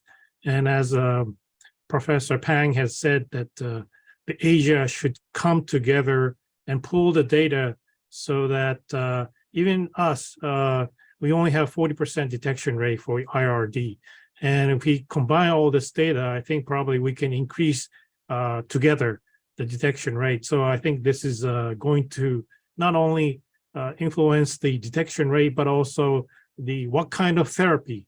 So for RPE 65 in the Japanese population, there were so few pedigrees with this mutations. But so that means that for Japanese, you have to create something else. So so that will be the same situation for all the other countries, that you have to find the majority mutations in each of the countries, and you have to specify your therapy targeted to those mutations. So those are the works that have to be done, and not just copying the Caucasian study is going to be very important. Thank you. Yes, thank you, Takeshi. And I think you mentioned in your talk yesterday about putting the platform of phenotype and genotype on the cloud. And I'm really waiting so that at least the Aditya will be the first institute to volunteer for putting the data. And we are creating an IRD registry with 6 centers in Mumbai. And I hope all the ophthalmologists who are attending this meeting, we have for the faculty 4+1, 5 points CME credits from Maharashtra Medical Council. And we are going to email you your certificate so you can claim CME credits from Japan and the rest of the world. So I hope the ophthalmologists will use the registry which you have created. I know you worked for more than 2 decades. Hats off to you, Takeshi, for initiating and keeping interest on India and the Asian population. And I hope this meeting will be an eye-opener. The homework for you and me, Takeshi, is to collect Novartis, Luxturna, the Spark Therapeutics, and other companies who are into gene therapy to sponsor the next meeting in Washington. Mm-hmm. And I think we have the veterinary surgeons who are doing the gene therapy. We want the basic scientists who are working on genes to come together and have another second international Global Eye Genetics meeting in Japan, in US, in the post-RO. RO is in New Orleans, and we should one within a week in Washington in NIH. So with this, I thank our entire speaker, and we have 2 more speakers. So I give you the chairman or the moderators to call the next speaker. Thank you, Takeshi. Thank you, sir. And I think okay. So Takeshi, we just want you to clap for Samir. Come, so, Samir, you can see. Special recognition. Okay, come here. So this is a special recognition for Samir, and on behalf of Masurkar and the entire Aditya Jyot team and Kamala Sundaram Foundation and also Bombay Hospital, we are giving this to Samir. Well, gift. And then this is only a small token, and I think, and please work more. please work for the next second Global Eye Genetic Consortium in meeting in Washington. What is that? Through JICA, I hope you can sponsor Samir to come to Japan. Takeshi? Yes, of course. Yes. So you'll go to Japan. Thank you, sir. Thank you, Dr. Takeshi, for those All the comments. biggest in India. Japanese infrastructure. Thank you, sir. Now I would invite Ms. Shruti Dudwadkar from the Aditya Jyot Eye Hospital Bairak team. She is a young researcher currently working at Aditya Jyot Eye Hospital as a project coordinator on the project hospital-based multi-center registry on common medical retinal diseases. Over to you, Shruti. Thank you, sir. Good evening, everyone. I would like to thank Professor Dr. S. Natarajan, sir, for giving me this opportunity to present at this first International GEGC conference. My topic for this presentation is multicentric registry on inherited retinal diseases, and I would like to be I would be majorly covering it from clinical research perspective. We at Aditya Jyot Eye Hospital are currently working on an ongoing registry which is basically focusing on common medical retinal diseases, and it is funded by BIRAC. So before moving on to IRD, I would first like to cover the topic regarding our ongoing registry. BIRAC, Biotechnology Industry Research Assistance Council, a governmental organization under Department of Biotechnology. BIRAC aims to strengthen and empower the emerging biotech industry. Just a moment. They aim to strengthen and empower the emerging biotech enterprises. They are supporting funding various projects in different fields all over India. Their vision is to stimulate, foster, and enhance the strategic research and innovation capabilities. They have been encouraging Indian biotech industries, SMEs, and startups for creation of affordable products for masses of India who are in need. And BIRAC has been founded 10 years ago. Clinical trial network. To establish clinical trial networks for hospital-based trial ophthalmology. This project was started under I3, that is Innovation in India, and National Biopharma Mission program. Similarly, a CTN is being developed for rheumatology, oncology, and diabetology. The objective of this project is capacity building, to develop a multi-center registry, and to make sites ready for clinical trial network. Multi-center registry. The current multi-center registry on which we are working is a hospital-based multi-center registry for common medical retinal diseases. There are total 6 sites all over India involved in this registry, and I have listed those sites in this PPT. Amrita Institute of Medical Sciences, Kochi, Kerala, wherein the principal investigator is Dr. Gopal S. Pillai. Regional Institute of Ophthalmology, Patna, Bihar, principal investigator Dr. Abhishek Anand. Regional Institute of Ophthalmology, Trivandrum, Kerala, principal investigator is Dr. Shiba. Sri Sankaradeva Nethralaya, Guwahati, Assam, wherein the principal investigator is Dr. Manav Jyoti Barman. Sri Sadguru Seva Sangha Trust, Chitrakoot, Madhya Pradesh, Dr. Alok Sen, and Aditya Jyot Eye Hospital Private Limited, Mumbai, Maharashtra, Professor Dr. S. Natarajan. As you can see, all the sites are situated all over India, north, east, west, south, and even the center of India. Coming to that, this multi-center registry focuses on patients who are above 18 years of age and has either of the following diseases: diabetic retinopathy, age-related macular degeneration, choroidal neovascular membrane, and retinal vein occlusion.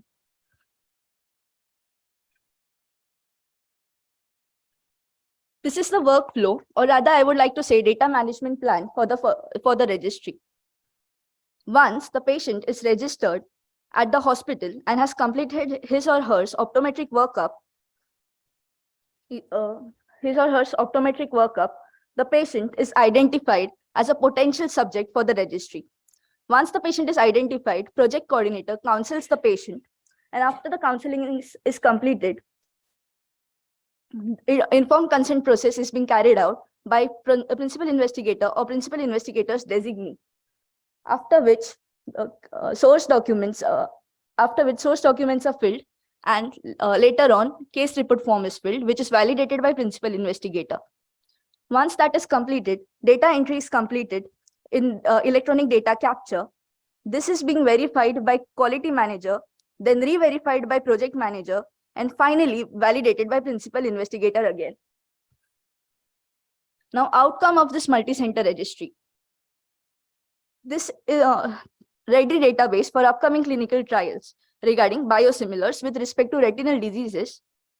For example, when we are most of the clinical trials who approach Aditya Jyot Eye Hospital or any other hospitals, they are regarding wet AMD, and the major inclusion criteria for wet AMD is treatment naive.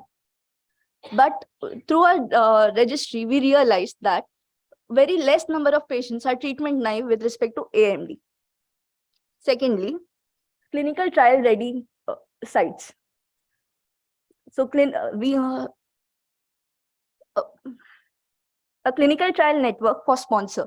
So we are establishing a clinical trial network for sponsor to approach when they are approaching for clinical trials, and awareness among healthcare professionals regarding clinical trials. Moving forward, Aditya Jyot Eye Hospital has been actively working for past several years in the field of genetics. We have our very own genetic clinic in the name of Professor Dr. N.S. Sundaram Genetic Eye Clinic. We also have our own genetic laboratory under Kamala Sundaram Foundation in collaboration with National Facility for Biopharmaceuticals located at GN Khalsa College. Now, multi-center registry on inherited retinal disorders.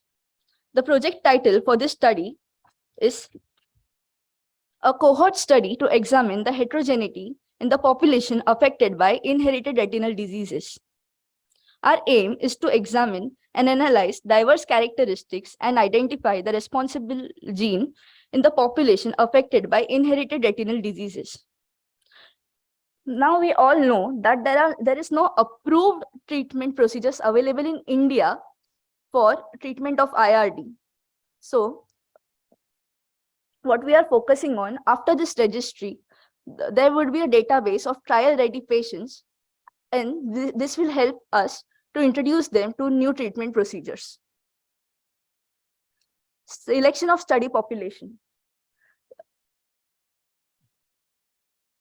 We will be focusing on the following inherited retinal diseases. Those are retinitis pigmentosa, Stargardt disease, choroideremia, cone rod dystrophy, Leber congenital amaurosis, heredomacular degeneration. If at all we identify a patient who doesn't come in the earlier mentioned diagnosis, we will still be including them as we are trying to create a concrete database. The study design. It would be a multicentric hospital-based registry wherein one apex center and 5 to 6 satellite centers will be involved. Now, general history, optometric workup, ophthalmic investigation, family history, using which we'll be creating a pedigree chart, genetic testing, and genetic counseling would be a major part of this study design. Study duration and timeline.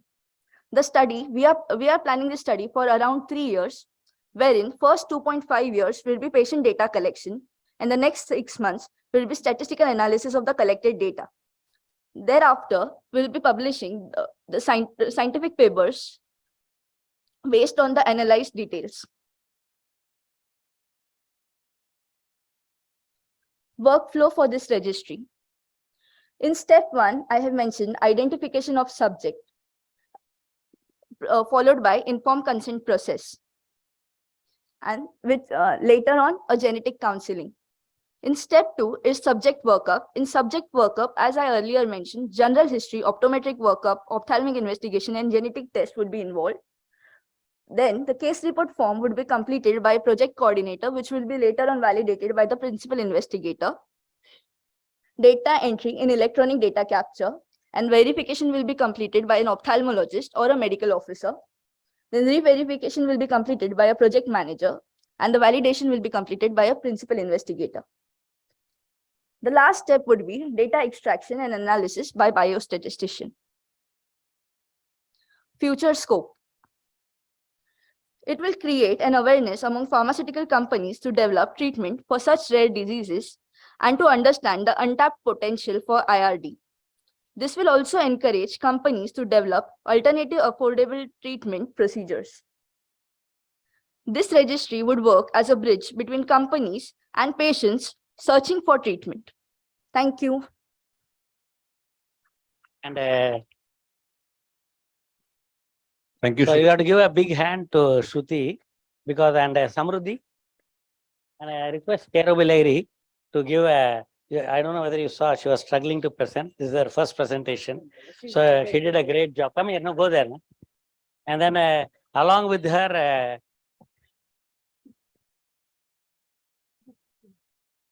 and thoda pani de na isko, Shruti ko. And then can I have Karishma here? Karishma? So along with the Shruti, Karishma work. So yeah, so.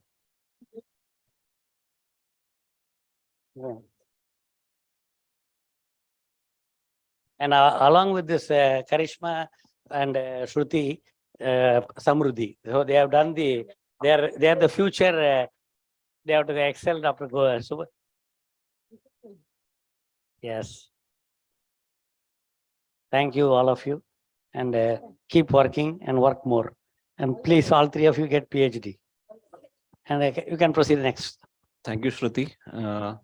I would request now Chaya Shinde madam to introduce our next speaker. Next speaker is Dr. Sunita Birjania. She is a pediatrician. She is a genetic consultant based in New Delhi, and she is working with Sir Gangaram Hospital. She is interested in counseling the patients and relatives at risk of an inherited disorders, and they are advised of the consequences and nature of the disorder. Not only that, when there is a probability of developing or transmitting it, she talks to whole family and relatives. And what are the options to the management, and in family planning, she will explain to the family. She is interested in both diagnostic and supportive aspects. We want to learn from Dr. Sunita. Welcome, Dr. Sunita. Thank you very much. Good evening, everyone. At the outset, I would like to thank the organizers for giving me this opportunity. I had one opportunity yesterday as well. So thanks for the double opportunity. So today I would like to talk about the subject that is very close to my heart, which is mitochondrial disorders. So I am a metabolic specialist, and so therefore look at many inborn errors of metabolism. And so let me just start with my slides.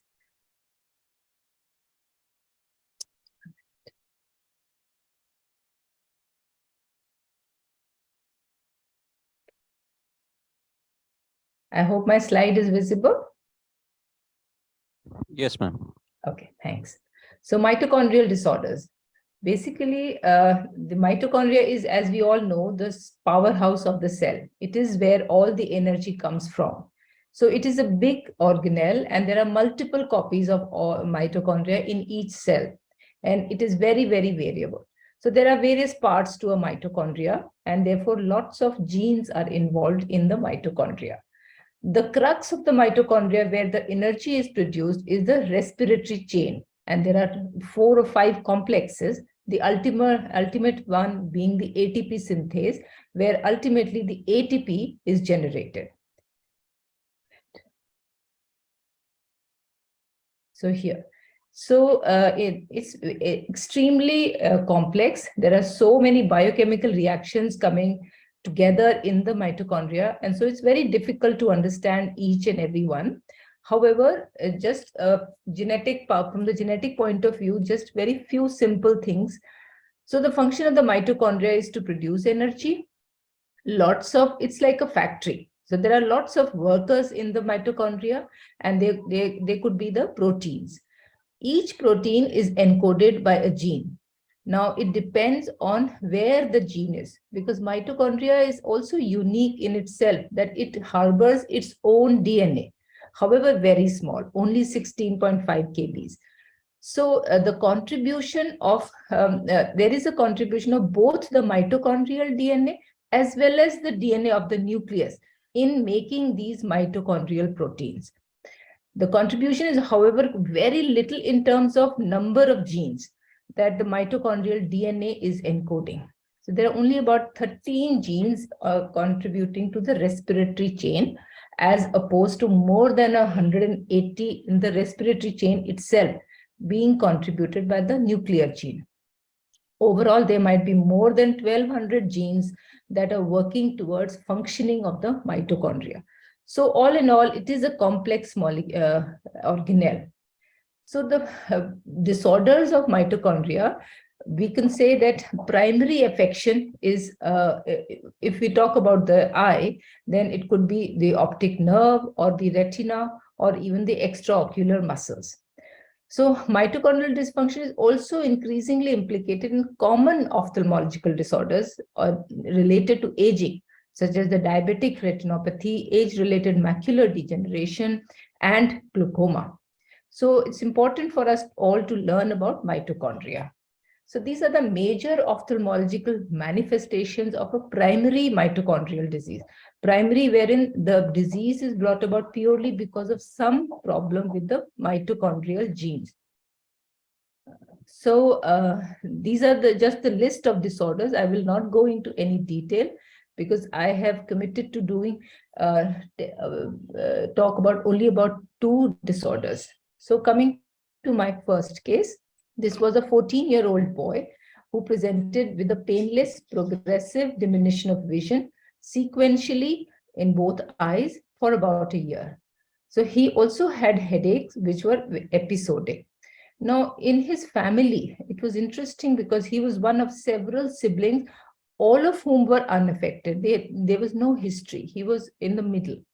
His mother was asymptomatic. However, there was a maternal uncle with a similar problem who was in his 20s.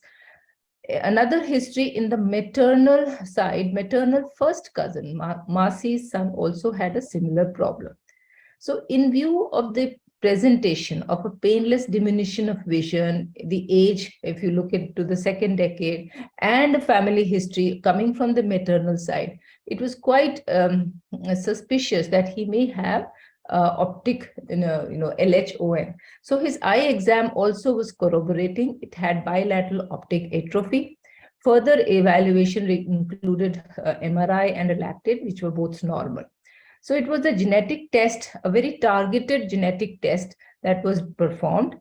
There are 3 common mutations in the mitochondrial DNA, and of which the child had 1.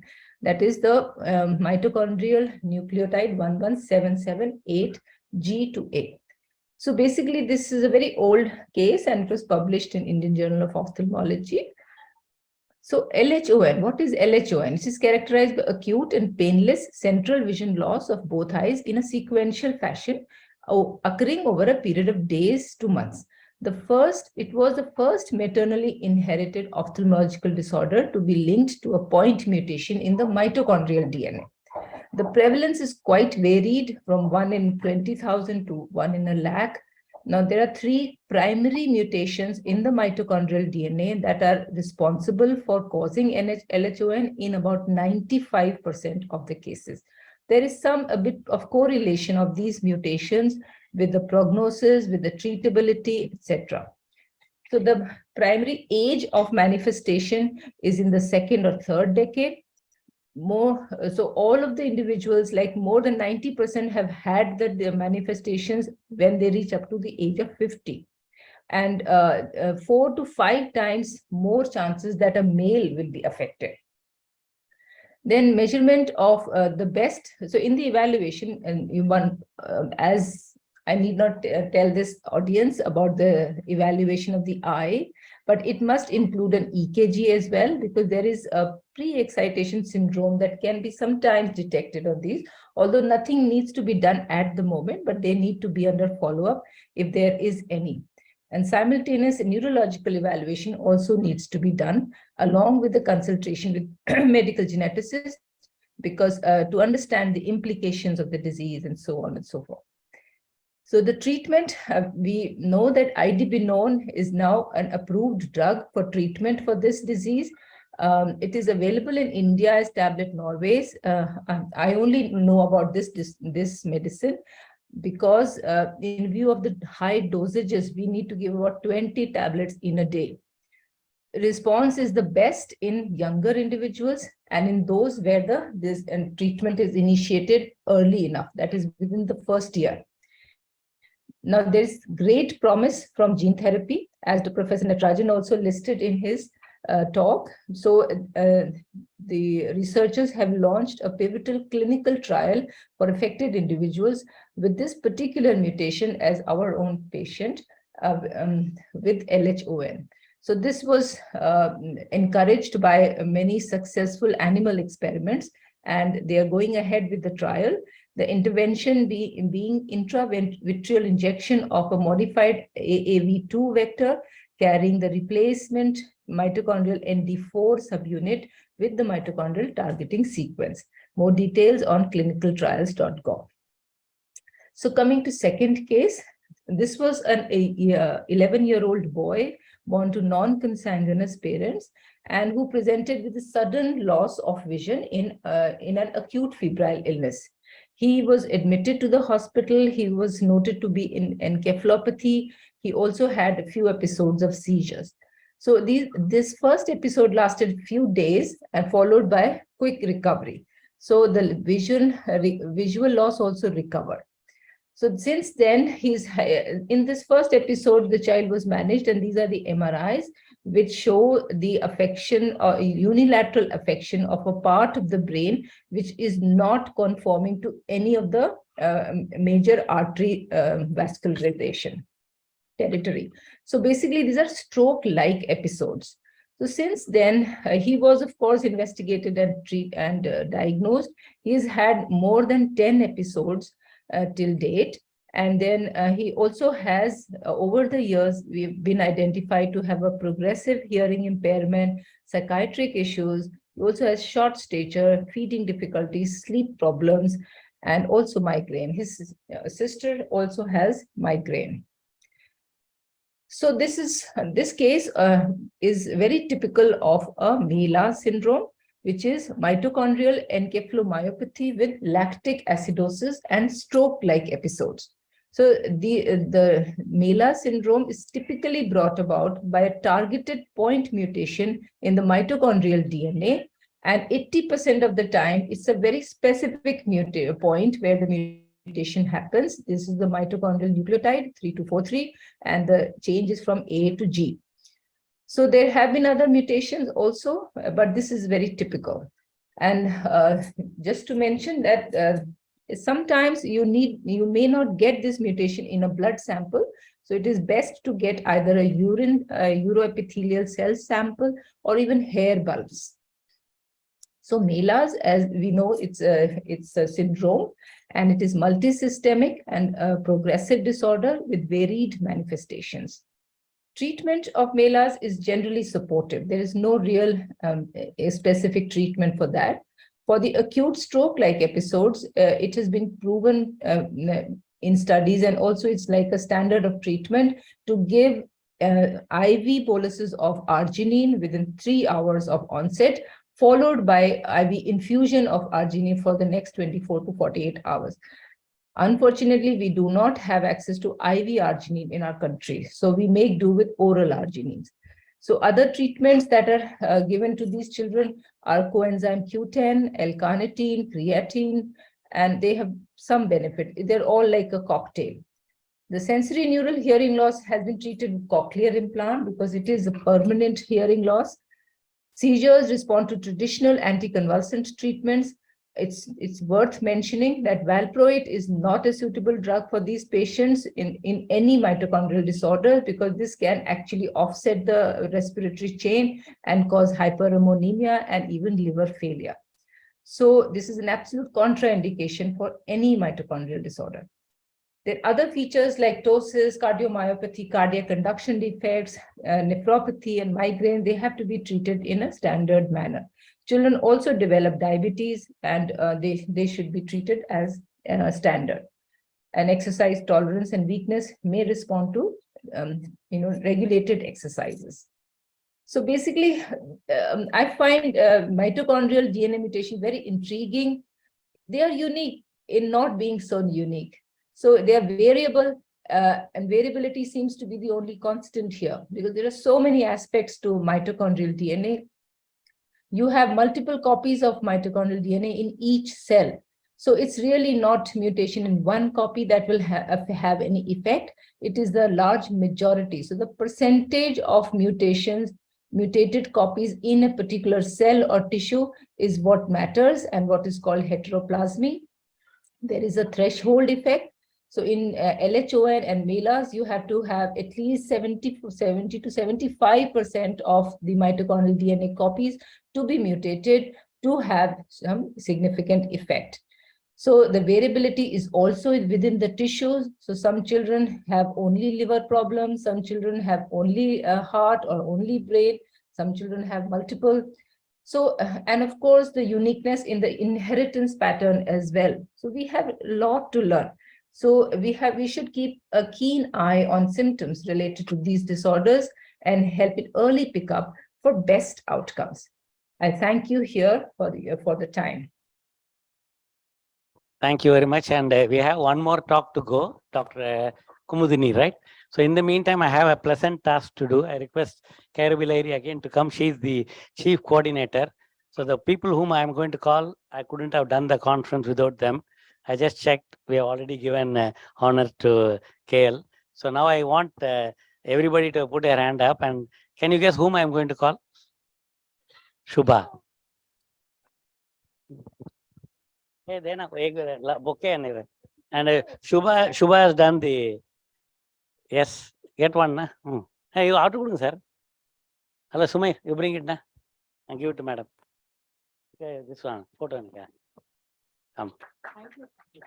Yes. No, this way, no, straight, na. This has to come. No, little that side. No, go that side, huh? Thank you, Shubha. And next I call already wait here, na? That side, wait the other side. I call next Joseph and entire Kamala Sundaram Foundation. So Joseph cannot work alone.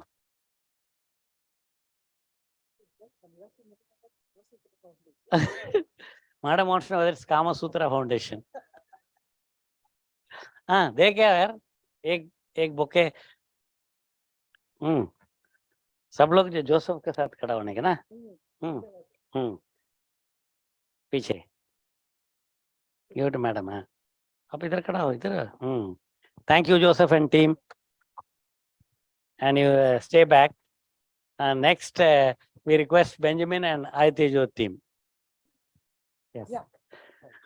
सब लोग clap for yourself. Yeah. Thank you all. And thank you, I think, with the KROB team and everybody here who have made this conference a grand success. We have the last talk now. Dr. Takeshi and the whole world is watching. And our last talk you can call. Yeah, Dr. KROB wants to say something here. Yes. Nikhil. Yes. This is my resident Nikhil, who has helped me a lot in all this. This is for you, Nikhil. Thank you, Nikhil.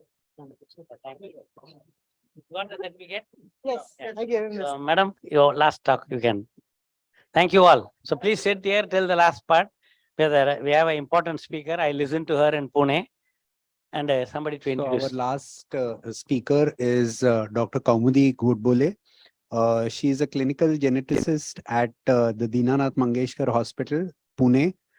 She has a basic training in pediatrics and that is followed by a fellowship in medical genetics, clinical and metabolic genetics at Toronto, Canada. Of interest is the fact that apart from her research publication, she also has 2 books in Marathi. The first one being Janansati Genetics, which introduces genetics, and the second one being Dattak Mool Vadtanna Vadhavtanna, which discusses the role of genes and environment in adopted children. I would like to call her for her talk. Her talk is on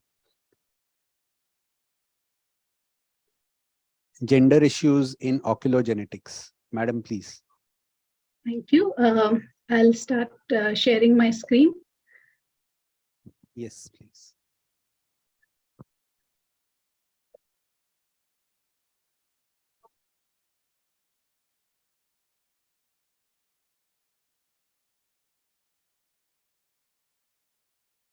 Right. So, am I audible? Yes, madam. Your slides are also visible. Yeah. So it's right. So this is going to be an ultra short talk, and I might be able to just say the concepts that I thought could be important in future, because this is something that has been recently started coming up in oculogenetics. So many of us use the words gender and sex interchangeably, but WHO defines it separately.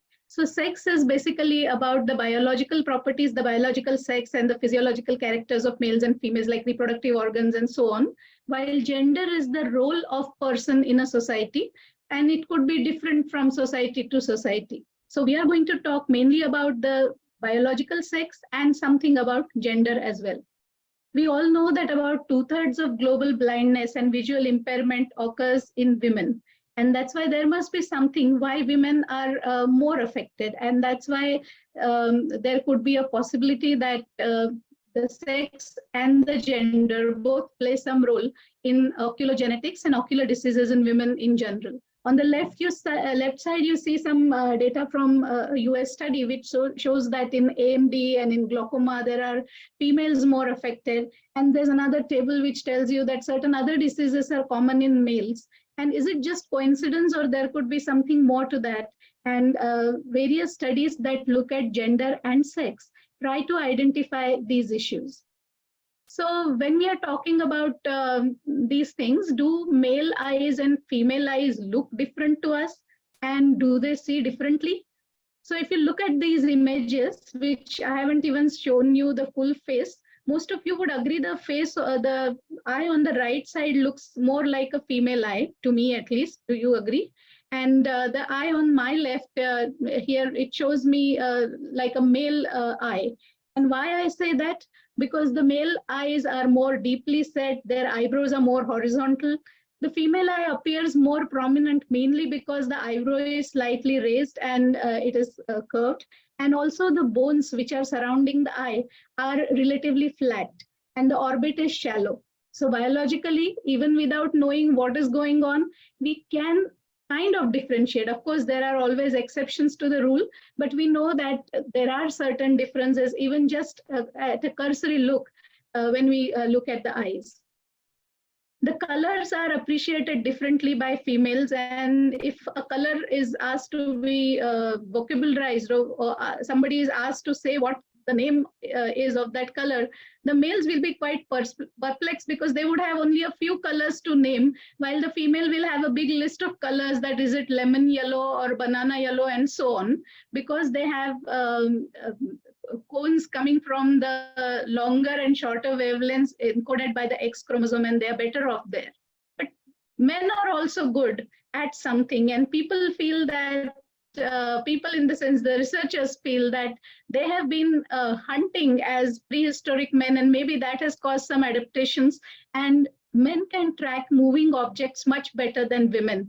Is it because of the increased number of neurons in the visual cortex, or is it because of certain weaknesses in the brain that cannot put a stop or a break to neuronal activity? Is a debate that is going on. Gender-related eye health risks, I think, are common to most of the diseases. I don't think there's anything really special about eye diseases as such. So cosmetics, malnutrition, cooking-related exposures, illiteracy, inadequate awareness, and more importantly, longer life expectancy. And so age-related disorders are more common in females than males. Generally, the prevalence is seen. Sex hormones and the eye.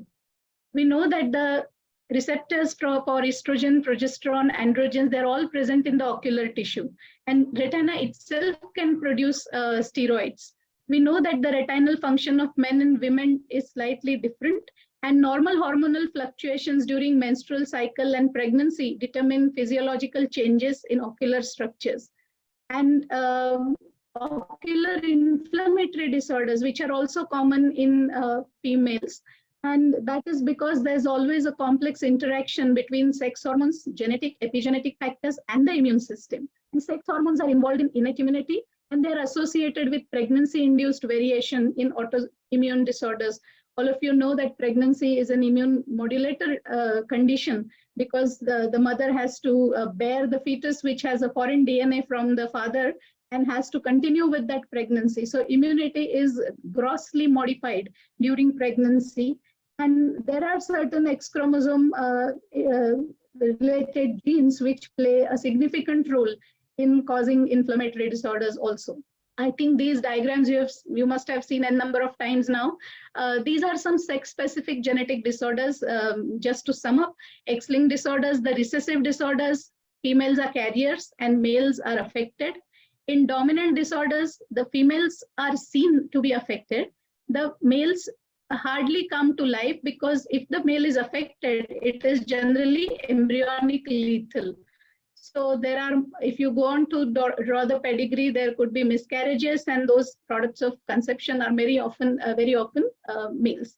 While the mitochondrial disorder, you just heard a talk, the mitochondria that we all have are contributed by our moms, not by our dads. And that's why these disorders will stop from a man going further to his progeny.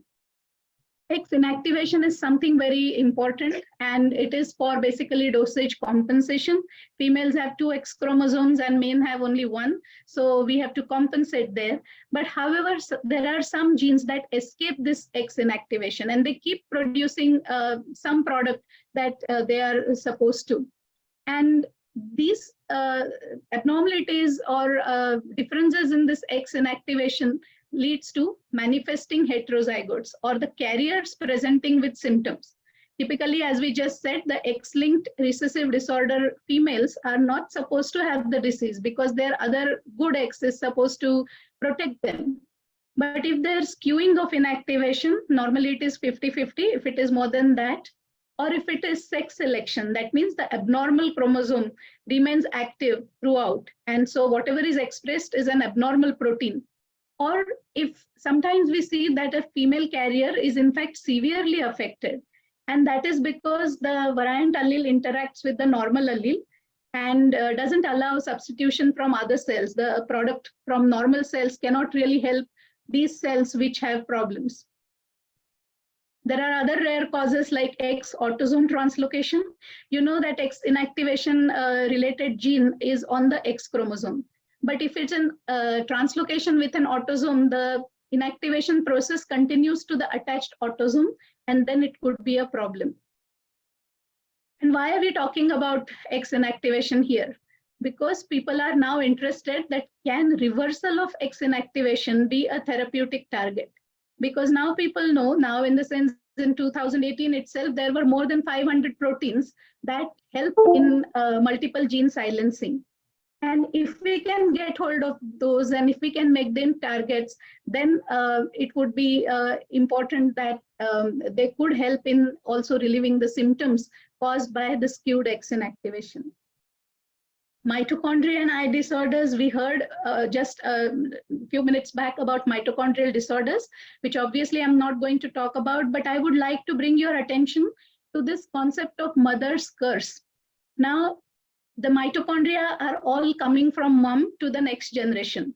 So the mitochondrial genome during evolution makes sure that everything that favors the mother goes on. But in the same journey, if there is something that is not so good for the man or for males, the evolution doesn't care for it because the mitochondrial genome is going to go through the females, not through the males. and that's called as mother's curse.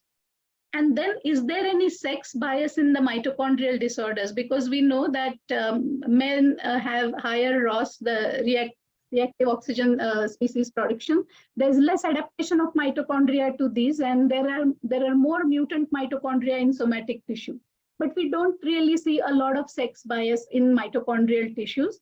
And the reason is supposed to be kind of resolving this mother's curse. The nuclear genome comes to help the mitochondrial genome, and they feel that there could be some nuclear gene mutations that could be helping the imbalance caused by the mitochondrial genome. And then overall, we don't really see a sex bias in mitochondrial disorders. Then there is again an exception of Leber hereditary optic neuropathy. And possibly you know better than me that only about 10% of women carrying the mutant DNA have symptoms, while almost 50% of males carrying this DNA will be symptomatic. And nobody really knows why. There are multiple theories put forth, but we don't really know, and this might be a good question to research about. So possibly one of my last slides. Why note patient sex as a biological variable? One is understanding the disorder of your patient better understanding of gene-environment interactions that influence the disease course and prognosis, discovering newer mechanistic therapies and preventive strategies, because we are going to possibly understand a whole new sex and gender issues in coming few years, and funding for research. That might attract many, because nowadays many funding agencies would want you to be inclusive. They would like you to have segregation analysis done as per the sex and also effect of gender. So I think that's all I wanted to say in this short talk. And thank you for making me a part of this meeting. This is my department staff, which I think also has a sex and gender bias here, but thank you. Thank you, and thank all the people on the stage. But just 2 minutes, we'll ask Takeshi. I think Takeshi, thank you, Dr. Kumadini, for a wonderful talk. And I think we are learning a lot of mitochondria now. And I think I learned something in Pune, and today I understood more. So, Dr. Takeshi, we are at already only 10 minutes late. I'm happy in such a full day program, only 10 minutes we are late. But everybody has sacrificed the lunch time and tea time. I'm sure everybody we had a running lunch and running tea here. So people were going on various on turns. So thank you so much, Takeshi. So I think you as the president will have the last word. And we thank, we have senior most Dr. Kirit Modi here and all the ophthalmologists who are sitting here, along with Dr. Ghosh. And so we have also from Narayan Netralaya here right now. And we are almost from morning 9, we are here. So we'll have final word from you, and then we'll close the recording, and it will be there.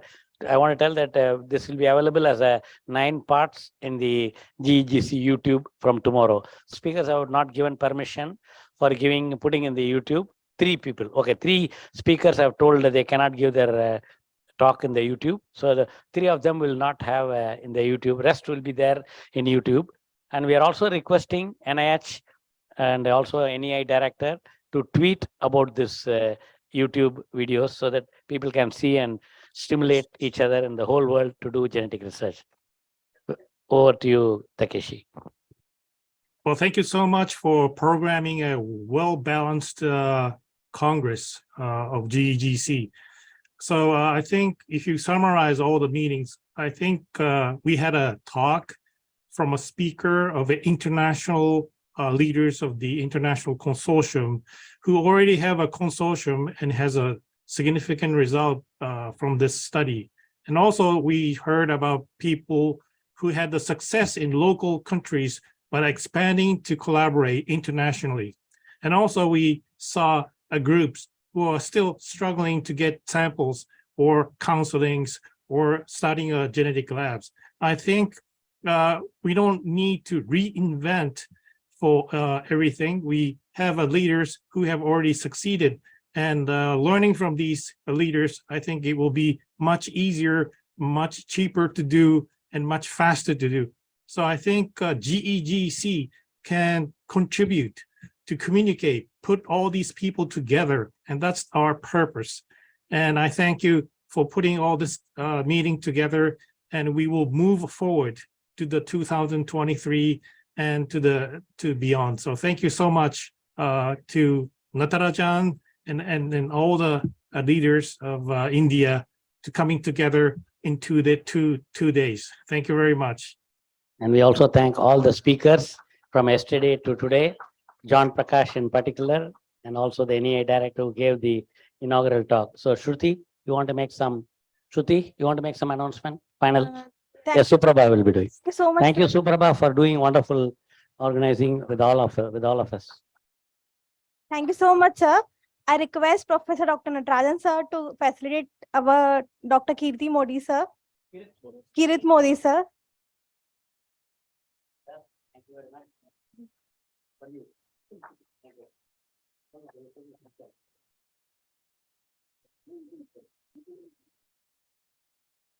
To Dr. Hitesh Sharma, sir.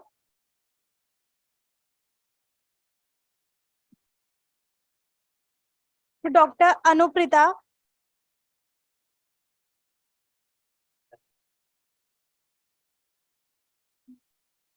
And to Dr. Chaya Shinde, ma'am.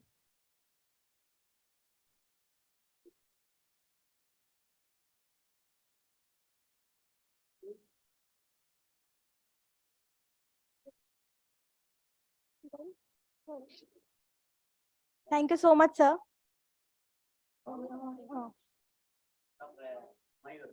Sorry, sir, Dr. Mayur Morika, sir.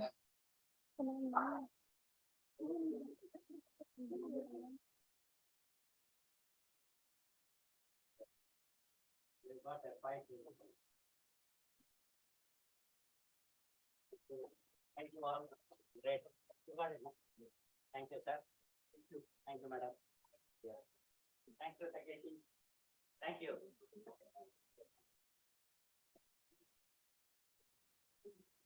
And all participant certificate, because the conference is over. Everybody who are speakers will get 5 credit points from Maharashtra Medical Council, and for participants 4 credit points. So they will get it through mail, which Joseph, Benjamin, and Samir are organizing it.